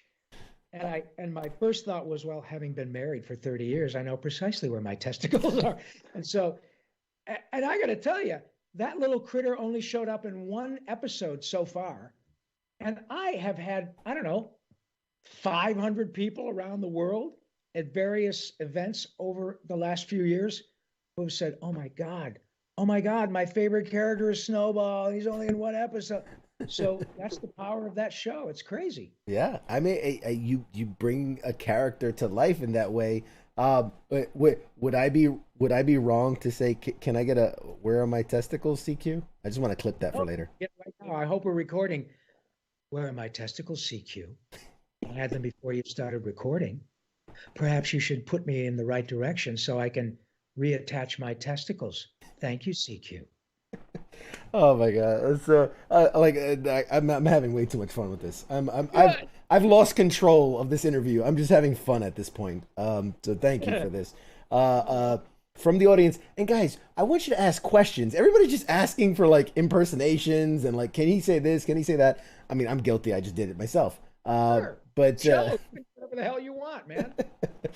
From Christopher, he's asking, I would love to see him do a Joe Pesci impersonation. Interesting. You know, I get asked about that a lot because obviously I've worked on shows in which I've done bad impressions of other Hollywood folks I work with who do spot on impressions. I'm a good actor and a good singer. I'm not a very good impressionist. However, when I get asked that, I jump in because that's what we do. We just want to play.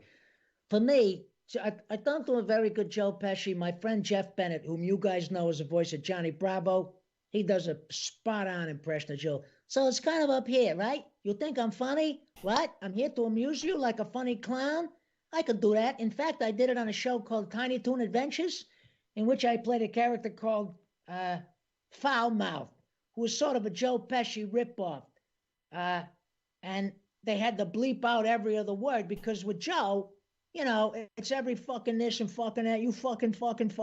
But with my character on a kid's show, it was, why you for 2 cents I'd beep and I'd beep, you know, if you did your mother with that beep and I'm going to beep.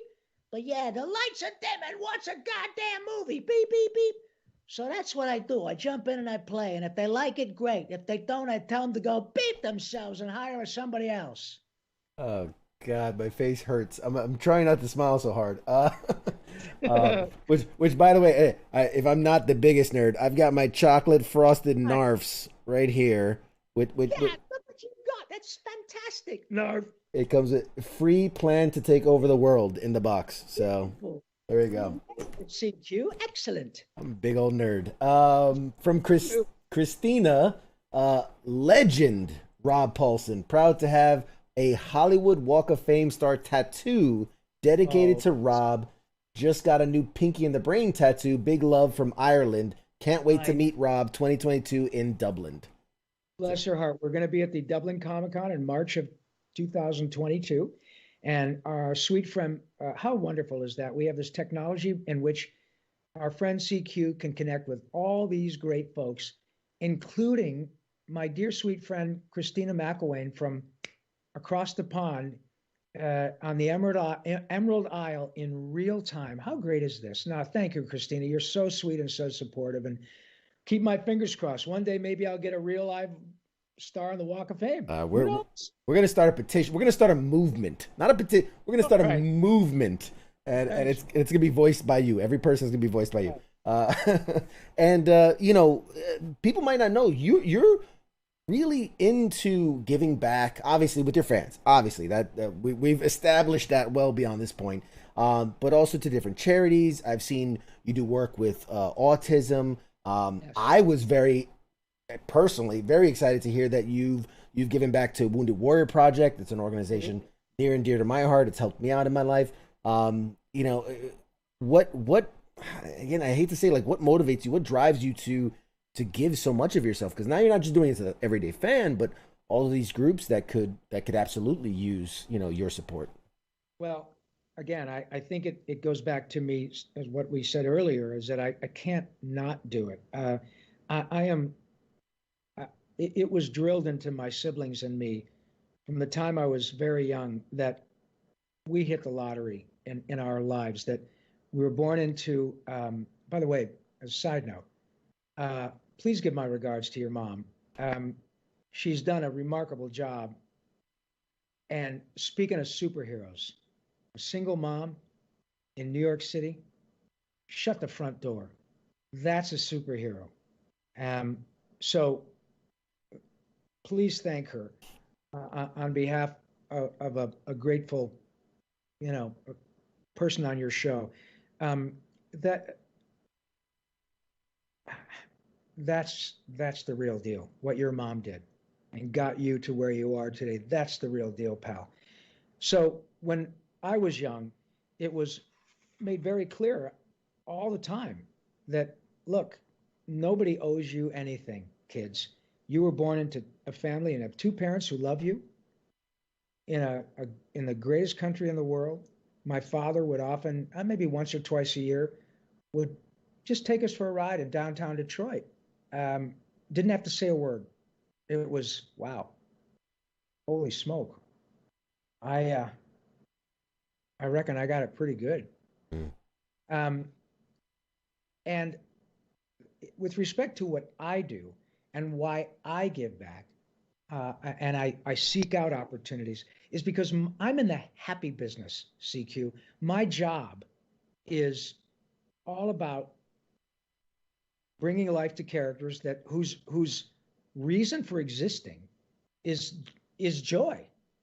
And whether you have a zillion dollars or you got no money, whether you are neurotypical, you could be you could be a Nobel Prize laureate, or you could be a young man or woman on the autism spectrum who will always need help just to do stuff outside the home. You have your gifts, but the gifts may not extend to the place where you can drive a car or have a traditional job, or you have anxiety issues or whatever that you see my point. But in every single one of those examples, even if you don't even speak the language, if you hear turtle power, cowabunga, hello nurse, narf, I think so, Jimmy. Whatever. Just from the characters it makes you smile. It brings you joy. How could I not give back? It's not about money, not from my perspective, and not from the people who love these characters. You don't have to be rich. You don't have to even be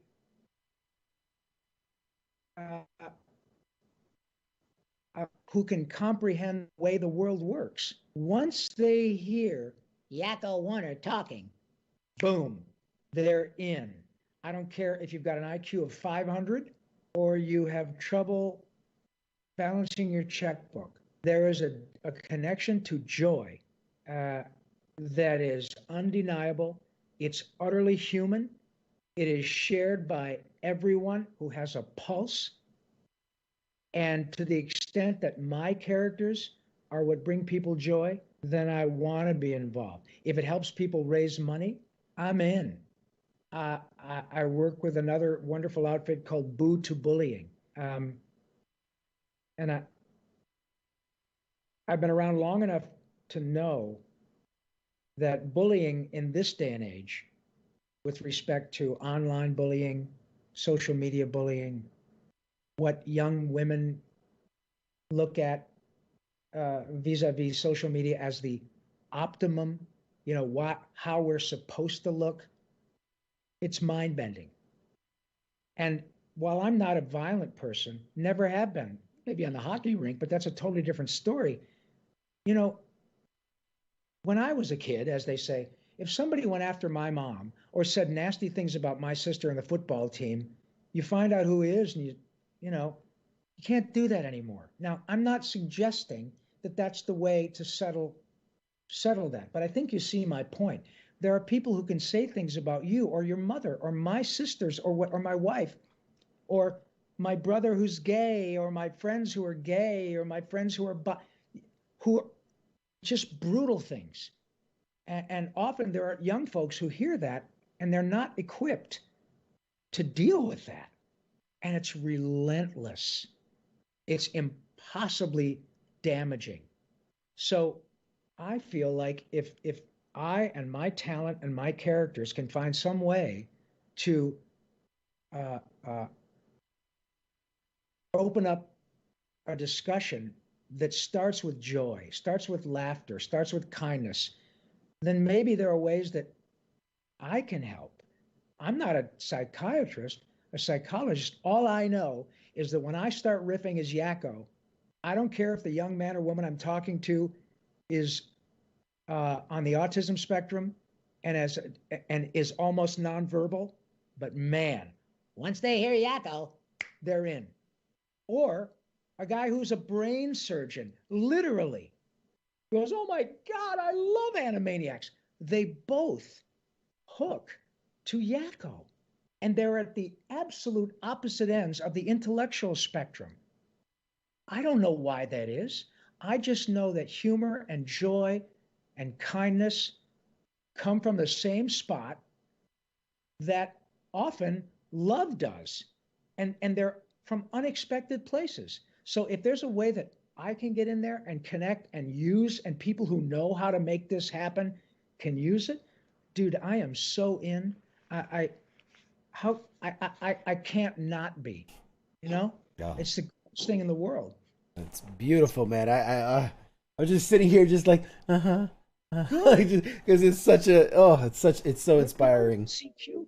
What it turns out that we're all of us pretty much the same in that regard. I don't know why a kid's a bully. I don't know why girls go after one particular little girl and give her a hard time to the extent that she almost she does try to kill herself. I can't even imagine. And I'm sure there are parents watching right now who have had that experience. Jesus Christ Almighty, it's brutal. The most precious gift your mom has is the gentleman to whom I'm speaking right now.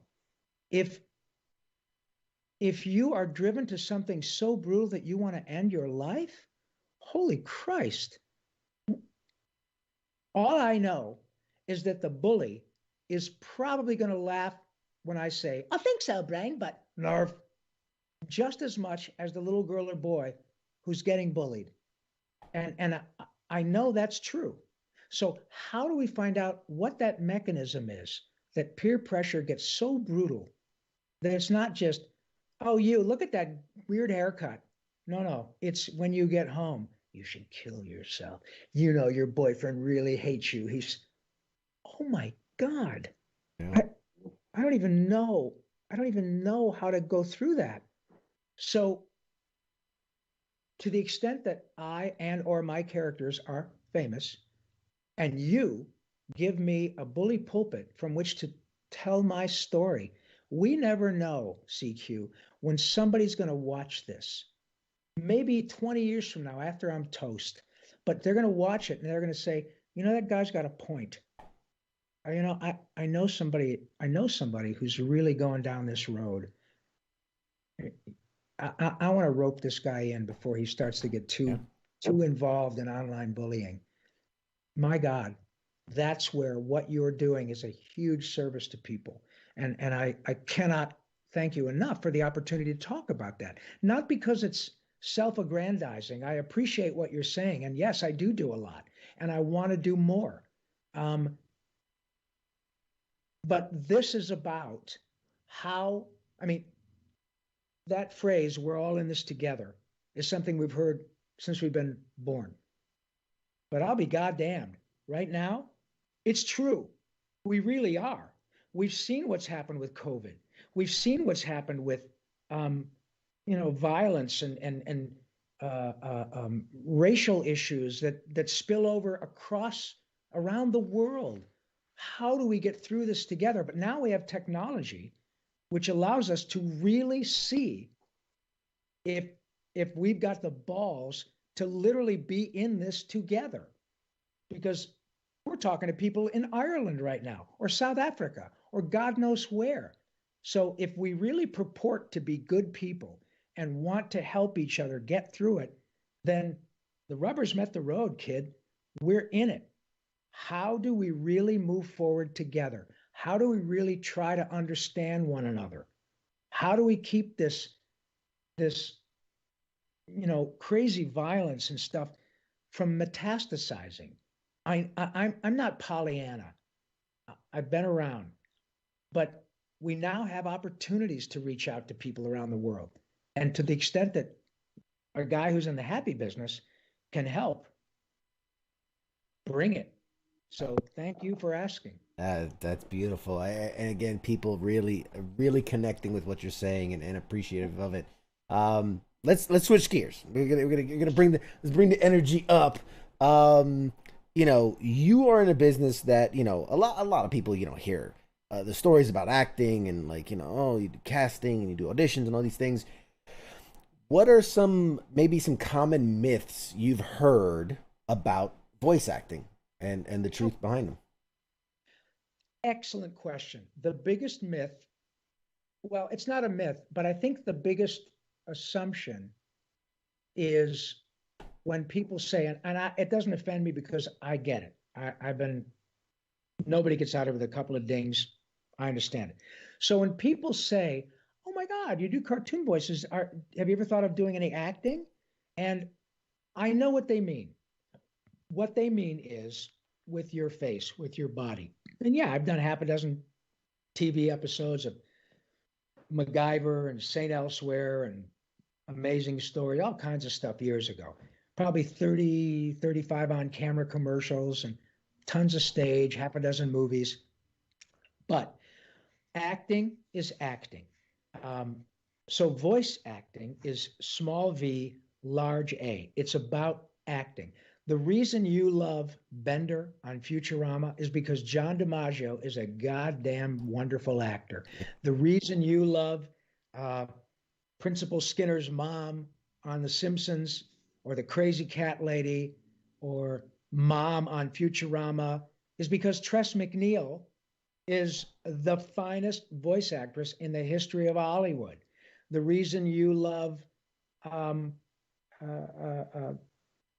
Bubbles from Powerpuff Girls is because Tara Strong is a killer frickin' actor. The reason you love the red M&M, or say, oh my God, I love it, or the reason you love Doug from Doug, or Ren and Stimpy, is because Billy West is a remarkable actor. That's why the reason you love Bugs. Bugs is 80. Mr. Blank has been dead for 20 years. It doesn't matter. He was an incredible actor. And so when it works at a high level, you get wonderful. I don't draw them and I don't write them, man. None of the actors I mentioned do. But when it works, and when you have remarkable writing and a remarkable animation with characters that are fully fleshed out with your pencil or your computer, and it works like this, then you get, are you going to finish that croissant? Which is one little bit of one episode of Jimmy Neutron, but Carl Wheezer is a fabulous character. I did a good job, but I got nothing without remarkable creative input from animators and writers and producers. But when it works, it is seamless. And moreover, CQ, it is timeless. Carl has not uttered a new word on a new episode for, I don't know, 10 years, 8 years, whatever. Doesn't matter. If Jimmy Neutron is never rebooted again, people will always love those characters. Same thing with Bugs. When I interviewed my dear friend Phil Lamar, whom you guys know as Hermes from Futurama, or the UPS guy on Mad TV, Samurai Jack. We were interviewing him on my podcast years ago, but we always talk about our inspirations, other actors. And he, gave a couple of normal responses. And he said, I'll tell you, one of my favorite actors is Bugs Bunny. And I know exactly what he meant. He knows Bugs is a character. He's one of the finest actors in Hollywood, Phil. But it was so beautifully executed by Chuck Jones, Mel Blanc, the music of score, all that stuff. Bugs Bunny is a standalone character that is so good that people say, oh my God, when I grow up, I want to be like Bugs Bunny.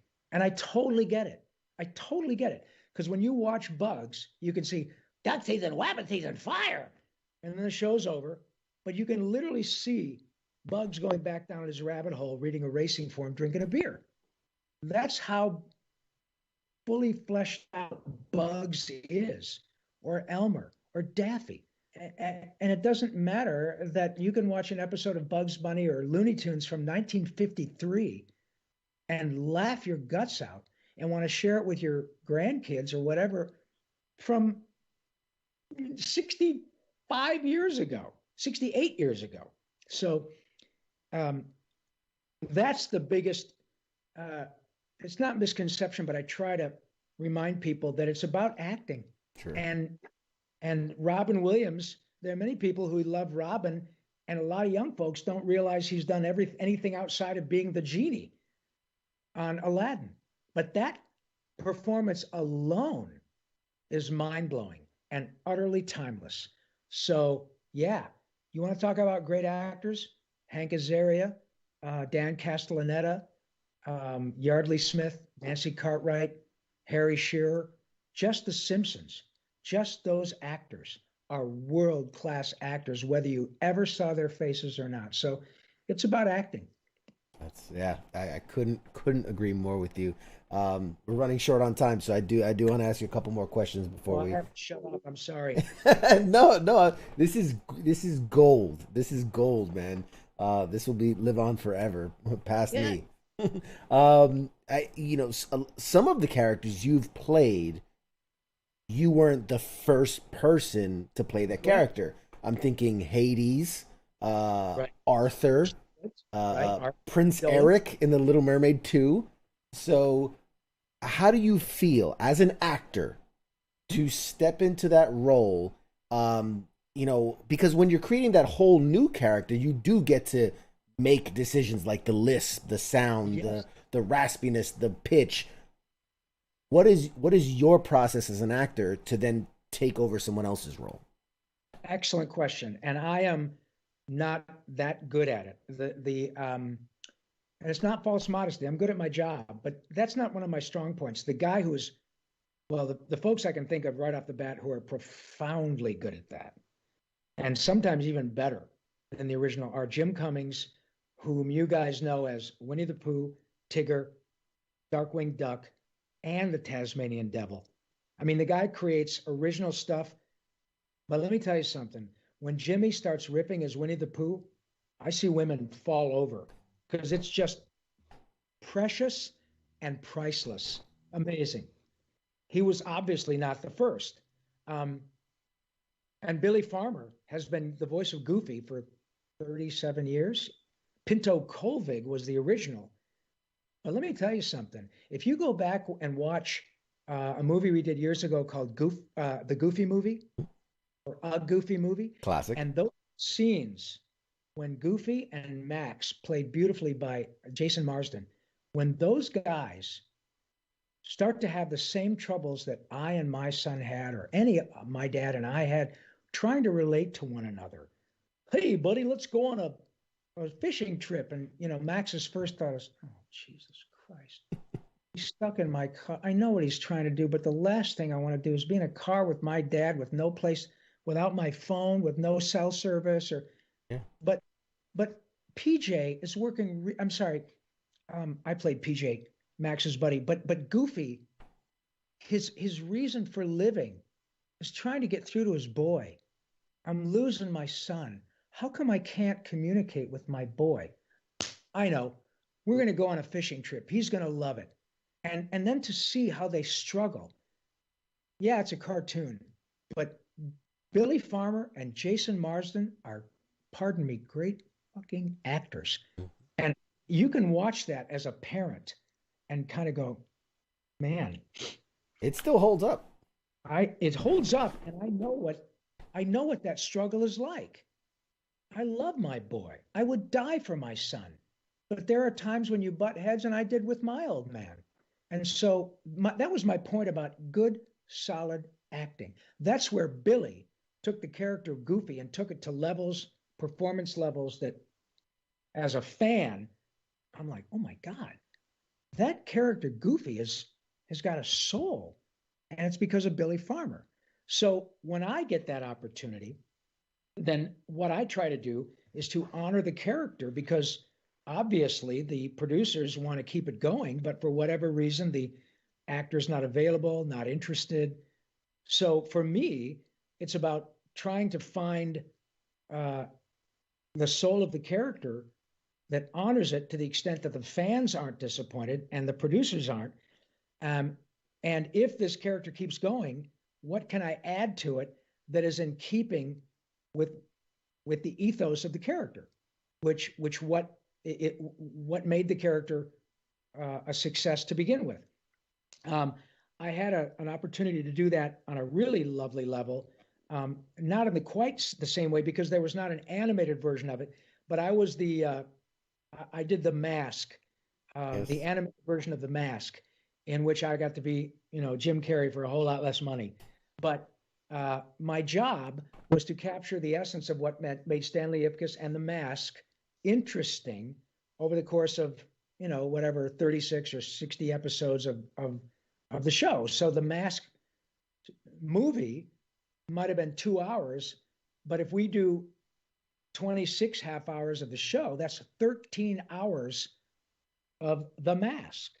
You were more masked than Jim Carrey was. Yeah, beyond what Jim did.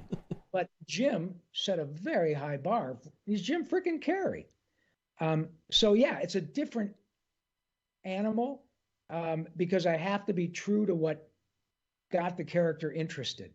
And if I'm half as good at it as Jimmy and Billy are, or Billy West and doing Bugs for Space Jam, the original one, then I will have done my job, because it's really all about having a really good ear and being able to honor the qualities of the character that got the character to be relatively iconic. And now I'm charged with keeping it rolling. So yeah, it's a little bit different, but it's never not satisfying. I got to do more episodes of The Tick than Mickey did. Mickey did the first 13. I did the last 26. And that is a killer show. My friend Townsend Coleman, who was Michelangelo when I was Raphael in the original Turtles, was the voice, the original, and still the animated voice of the Tick. And man, we had a great time on that show. I bet. Sir, I mean, the time has flown by. We are 1 hour in. I mean, there's so much that we didn't have time to cover. I mean, obviously you battled throat cancer and came out the other side of it. And that's, I mean, that's a whole, my God, conversation I would love to have at some point. Great. You know, We will. we will. We will. Let me, okay. I'm going to hold you to it right now. All your fans are all your friends, and I hope even your sweet mama is watching, because I'm going to ask you if you would have me back someday. I mean, because I have to check the calendar. I know. It just. But I just want people to hold your feet to the fire, because you are an absolute delight, CQ, and you have given me so much time to talk about things that are really important to me. Absolutely. And if you would lower your entertainment standards again for an old guy from Michigan, it would be an absolute pleasure to come back. And now I've got witnesses who, if you say, yeah, I don't know, say, oh, wait a minute, you promised. So I will be happy to come back, my friend. I have a social media army here. So if you don't come back, we're gonna set a time limit of I don't know, 6 months, something. Then they're gonna come after you. But no, because I really do. I want to talk about your book, which is incredible. I want to talk about, you know, obviously, I mean, I face, you know, physical. I've got injured in combat, so understanding the recovery process and the healing and all the challenges and the mindset and all these things. I know we can really drill down to some really good stuff. I would love that. And if you want to have a specific time where we come back, because I do a lot of work with the Head and Neck Cancer Alliance. You're right, I had stage 3 throat cancer. I'm fine, but now I'm a spokesman. I can help specifically because I had throat cancer. So, man, if you want to take an hour and just talk about the power of joy and creativity in helping people recover from life-changing and life-threatening injuries, combat, I can give you so many examples of men and women who on deployment would come and meet me and say, I got to tell you, I took my Ninja Turtle and my Animaniacs DVDs with me to Afghanistan. And I would love to talk about that in your context, in the context of other people who are watching in the military, and my own context with respect to cancer. It would be an absolute pleasure, my friend. Oh, we're definitely, no holes about it. We're definitely going to have you back. Great. Guys, big shout out to my guest of the night, Rob Paulsen. You heard it from him himself. He will be back at some point, and we'll do a part 2 to this, and we'll dig deeper. I can't wait. Guys, we're going to take a short break. We'll be back with more after this. Before you go, yeah, let me sing you out to your break. Oh my God. For those of you who remember, the first song I ever recorded for Animaniacs was United States, Canada, Mexico, Panama, Haiti, Jamaica, Peru, right, all the countries. Well, my dear friend and West Point grad, Randy Rogel, wrote a lyric to update that song because a lot of countries have been created in the interim. Mm-hmm. So I'm going to sing us out with the new countries that were created since that song was written. And CQ, God bless you. I cannot wait to come back again. Thank you all from the bottom of my pink little heart for all the hard work you do on behalf of all of us, you folks in the military. Please remember that laughter is the best medicine. The cool thing is you can't OD and the refills are free. And on behalf of all of us in Toonland and Hollywood, I'm going to sing this for you, and we'll see you on the next go-round. It goes like this. Montenegro and Bosnia, Herzegovina, the Soviet Union is gone. South Africa, Georgia, Moldova, Latvia, Belarus, Azerbaijan, Uzbekistan, hey, Kazakhstan, hey, then there's Tajikistan too, hey, Turkmenistan, hey, Kurdistan, Armenia, Tonga, Palau, Lithuania, Serbia, Kosovo, US Samoa, the Balkans, Brunei, Macau and Crimea, then Eritrea, Ukraine and Estonia, here's Macedonia, New Caledonia, Eastern Slavonia, Ivory Coast and Cape Verde, Andorra, the Solomon Islands, Dubai. Goodbye. Goodbye, guys. Hey, thank you very much. We'll see you after the break.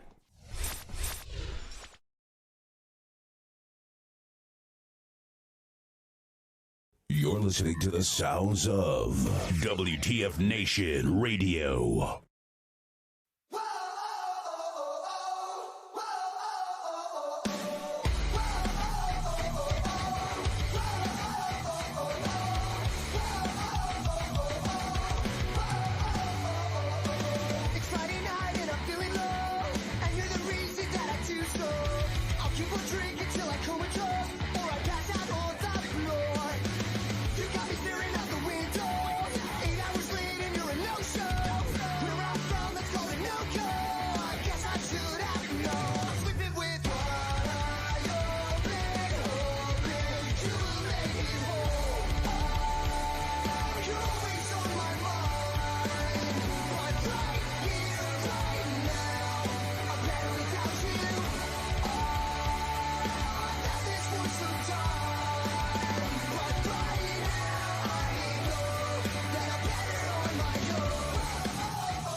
Right here, right now. I'm better without you.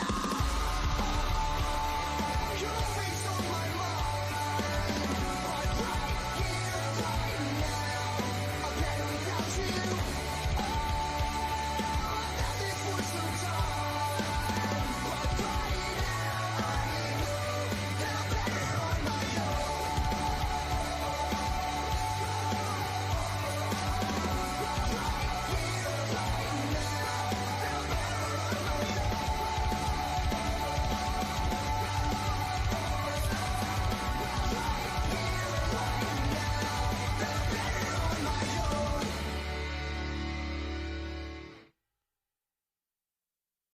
Call the show now at 415-889-8367.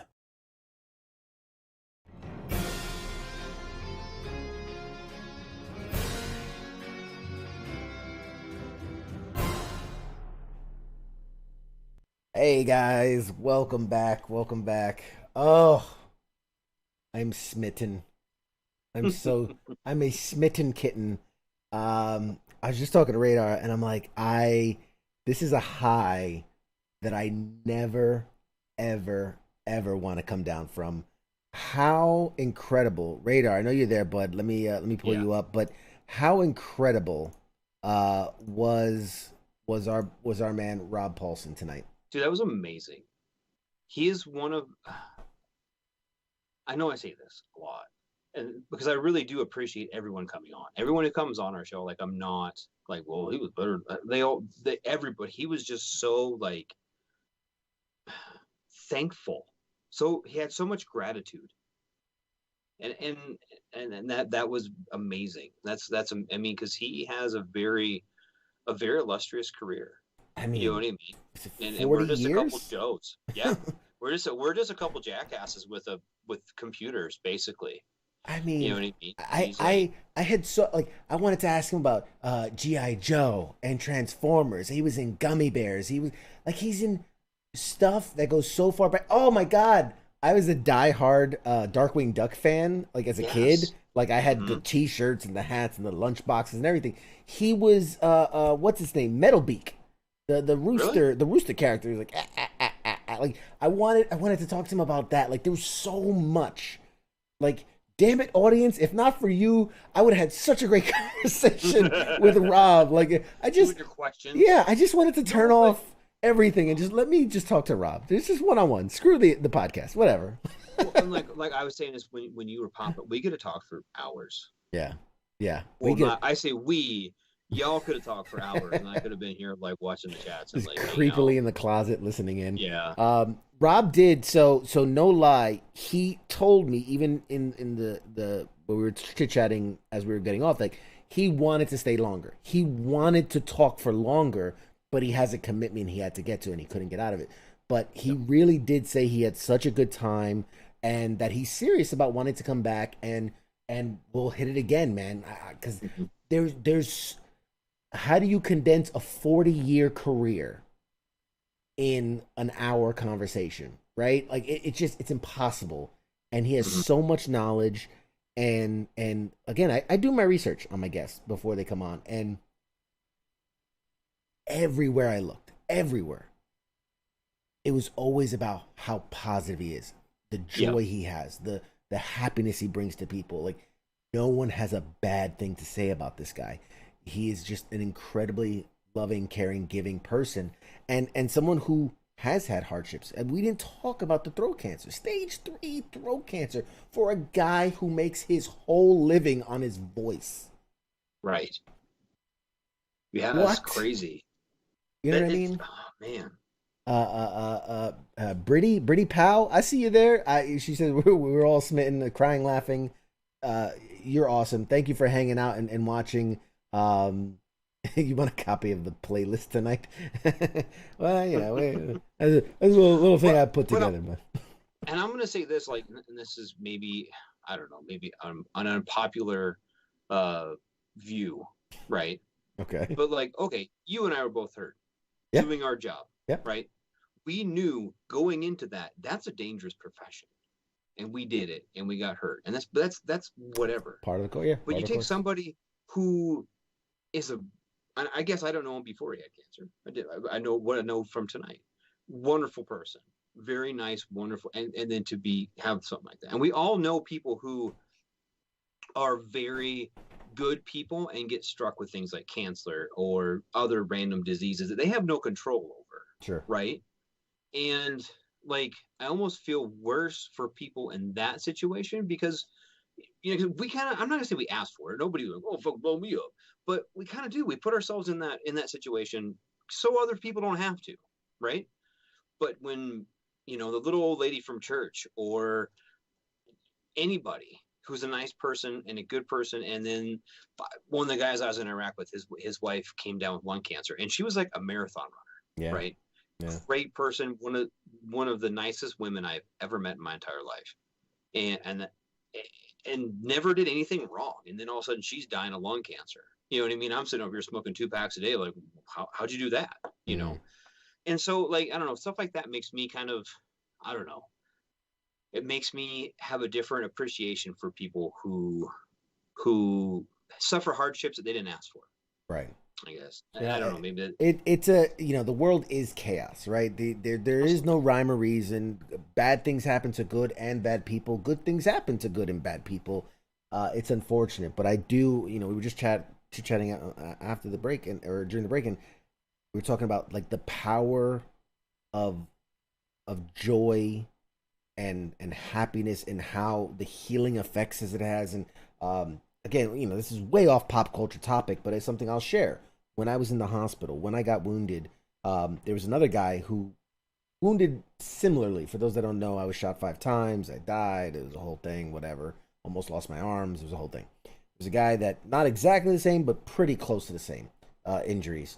And we were both going through the same treatments and the same different things. And like, whereas my condition was getting better, and like, you know, because originally they were gonna amputate my arms, and it healed well enough, and the surgeries took, and the different things took, and like his, you know, things were getting rejected, and he was getting infections, and like he was spiraling, and where I had, you know, my wife who was there with me, and family, and a great support system that were doing the best that they could to be there for me. You know, he was a guy who, like, he had gotten married right before he got injured, and then like I was there when like the wife left, and she's like, I'm too young to take care of a disabled person. Like Mm-hmm. she walked out. Like they had barely been married, but and he didn't really have any family, and he didn't really have anything, and it just having that in your life, it's amazing. Outside of the medicine, outside of the science, outside of the what the doctors can do, there is this other component of kind of this I don't know, whatever you want to call it, your soul, your chakra, your karma, whatever, who knows, but there is this hidden X factor that I think that joy and happiness and all that have a power, that's incredible, and it's something that me and him both kind of aligned in our thing, and we're gonna have I want to have that conversation with him, just how he got through throat cancer, and obviously he's fortunate, right? The whatever he did, it worked. But just having that positive outlook, I watched his Right. he has a TED talk, and I watched it, and he talks about how he's very like Russian doctor, and of course he does the voice and everything, and he talked about how the doctor told him, we can heal you, but first we're gonna have to get close to killing you. Like, and he said he laughed, and the doctor said, keep that, like, don't lose that, and Right. that got him through, and like, so it's such a powerful thing. Anyway, nobody cares about this, so Well, I remember, when I was at, when I was in the hospital going through my stuff, and I wasn't near as wounded as you are. I was hurt and I had some knee surgeries and stuff. But my roommate there, what roommate, whatever, he shared the room next to me, nature. and dude got hit with an RPG, and like couldn't make that motion to like open a beer or a can or whatever. You know what I mean? And dude was an E6, cool as shit. This, we're both fucking NCOs, so we didn't, they didn't have us do much. And his therapy, one of his therapies, like the army gave him an Xbox. We're like, you don't play Xbox. You can do the thumb things and move your fingers around and stuff. And after surgeries, he had wear like Michael Jackson gloves. We called them, with like rubber bands on them and shit. Right. And so he come into my room and like hold a beer. He's like, dude, can you open this for me? It's absolutely, dude. And I fucking crack his beer for him, and he goes sit down, he drinks beer and play Xbox. And I was sitting there thinking like, I gotta have some knee surgeries. My back's fucked up, whatever, but it's not. I'll be fine. And at the end of the day, I'm gonna be okay.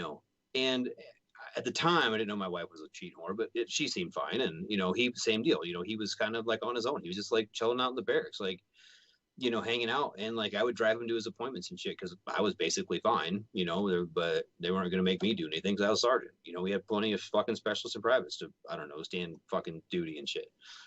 And I remember he would always say, he'd always look at me and be like, Ford, positive thoughts breed positive actions. And he would say that like constantly. That was his thing. Positive thoughts breed positive actions. And he was real jovial and fun. And I remember we were doing this thing, and they took us out to do fucking, I don't remember what it was like. We went golfing, and we had this golf outing. We were in Augusta at down there, and they were like, hey, what do you guys want for breakfast? And you guys want some biscuits and gravy? And he's sitting there, and he was getting kind of bigger because he couldn't really PT or anything because he didn't have any fucking arms. Yeah. And he's like, yeah, fuck yeah, dude, I bleed gravy. And we just kind of look at him in his face, all pockmarked from the explosion and shit. And we're sitting there, he's like, look, my face looks like gravy. Give me some fucking gravy. God, it was fucking funny. But I mean, just his attitude towards it was just, and I think that's a big part of like him and his healing journey. You know what I mean? And that I wasn't as friendly and happy and positive about the whole thing, but being around him brought me around, and the other soldiers that were around him, that you could see how that wore off on him. And so like that whole thing, having that positive attitude, it helps you, but you don't know who else is going to help. No, it's so true. I mean, I'll share one last one, and then we'll wrap it up. But when I was kind of in my very early on, because you everybody does it. You go through the why me, you go through the survivor's guilt, whatever. You get through the dark stuff.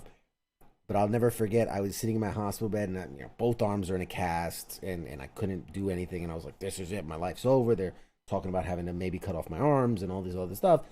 And this guy rolls into my room in a powered wheelchair, and like no legs, missing an arm, and the one arm he did have was so badly damaged he just basically had like pincers, and that's how he was driving the go-kart. And this wheelchair was the most pimp your ride wheelchair I've ever. It had rims, it had flags, it had a radio system, like flashing lights, like, and he was the funniest guy you could imagine. I would be crying. He would be ripping me apart, just roasting dudes, roasting them in their beds. They would have to forcibly remove him because people would literally be bursting stitches. They're laughing so hard, they would be popping stitches, and they'd have to be like, look, go, you need to leave now. And he was, and I would see this guy go from room to room and cheering up guys, and I just thought, oh my God, I have no fucking, like, claim to be woe is me if this guy can take his situation and just, like you said, be jovial and look at the humor side and have fun with it and just enjoy life, enjoy being alive. Right. And so, yeah, that was the switch that flipped for me, where it's like, man, I gotta change the way I'm thinking about this. But anyway, no, you're right, dude. And that fucking, yep. And I don't know about you, dude, but those dudes are always in the fucking, like, what, are you gonna go to the Grand Canyon now and you're fucking off around, asshole? Like, I kind of miss that. Maybe I should do that. Go to, like, Fort Gordon or something. Or I don't even know if Fort Gordon still has, like, I'm sure they still have a hospital. But we gotta take the station, like, one day, do all of our like a week's worth of shows at, like, Walter Reed, Army Hospital or BAMC or something like that, and just do, like, just forcibly wheel everyone into the room and make them listen to us crack stupid jokes. Make them fucking, yes. You will just thank me for my just service. Roast us in person and be like, God, you're so fucking dumb, Radar. Why do you even fucking? I don't care. Make fun shit. But yes.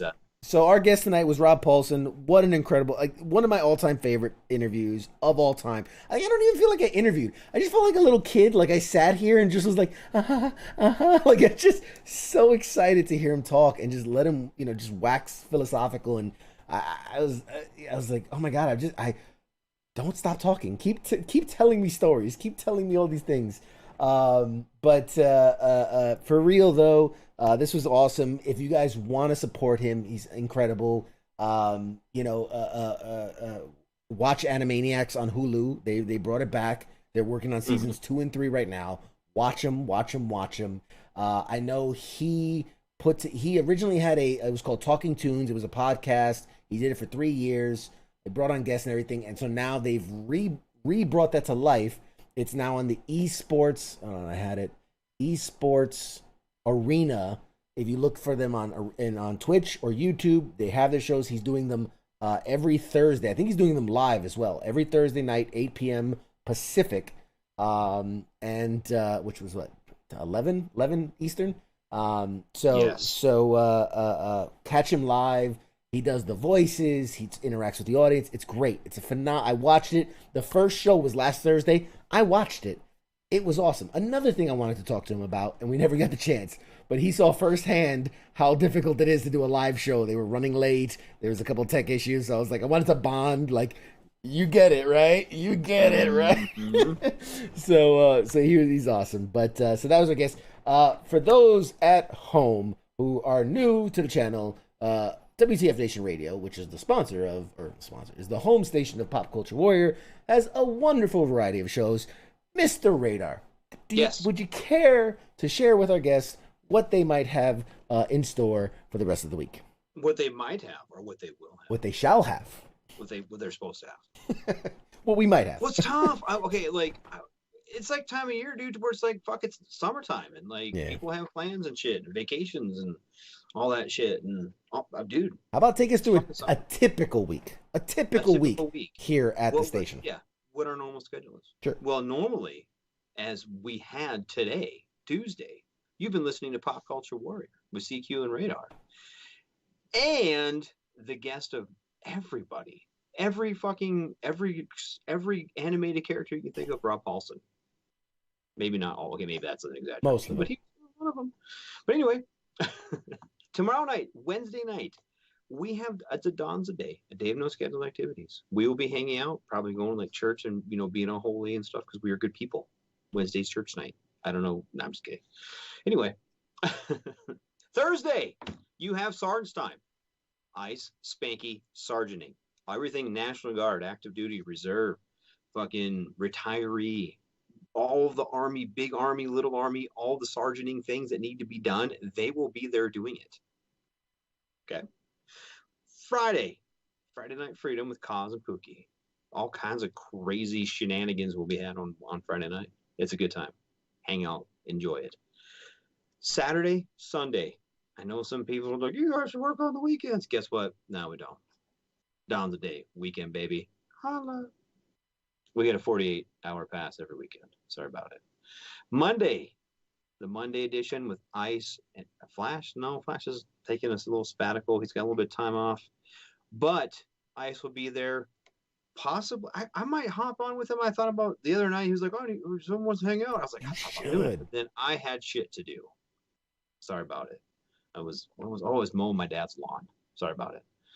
Today, that brings us back. Ice is on Monday. And then we are on Tuesday again. Pop Culture Warrior, CQ and Radar. Look at the whole week. That is it, man. Thank you so much for sharing, letting the people know.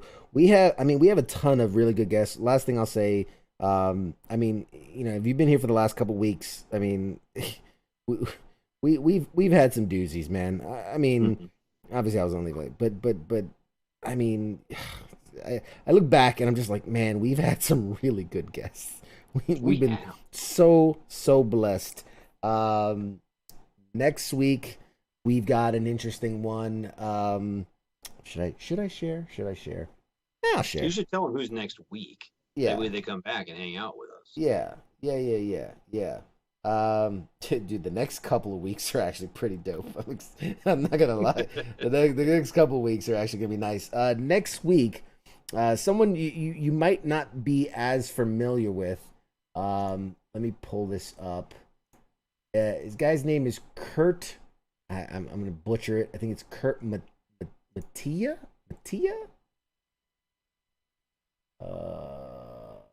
It looks like we might actually change it. just got. Well, anyway, one of these next couple weeks. You and names. I'm terrible with names, man. I apologize. I'm so sorry. I remember your own names. It's bad enough. You would think my name's bad enough. You'd think I'd be better at names. Right.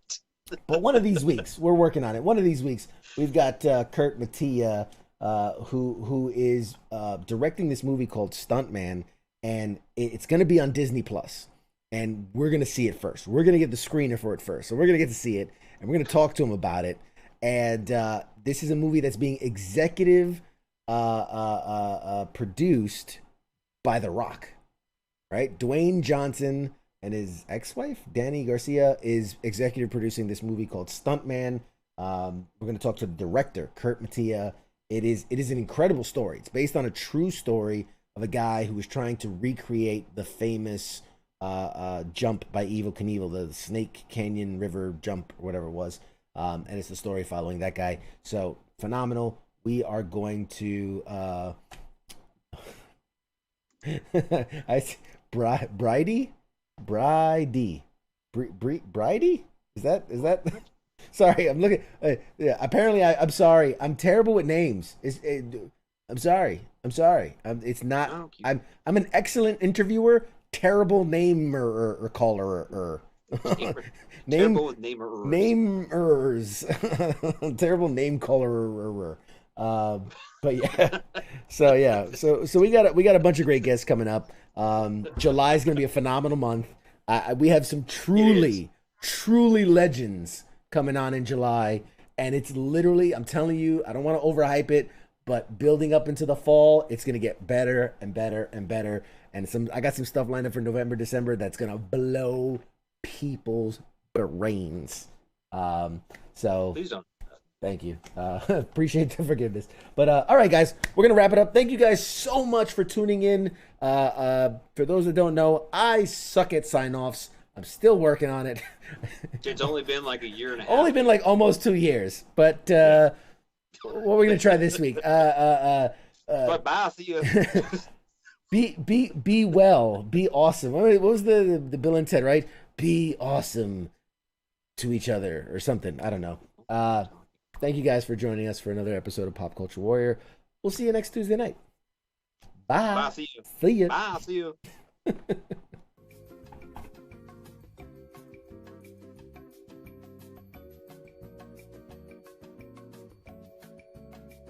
you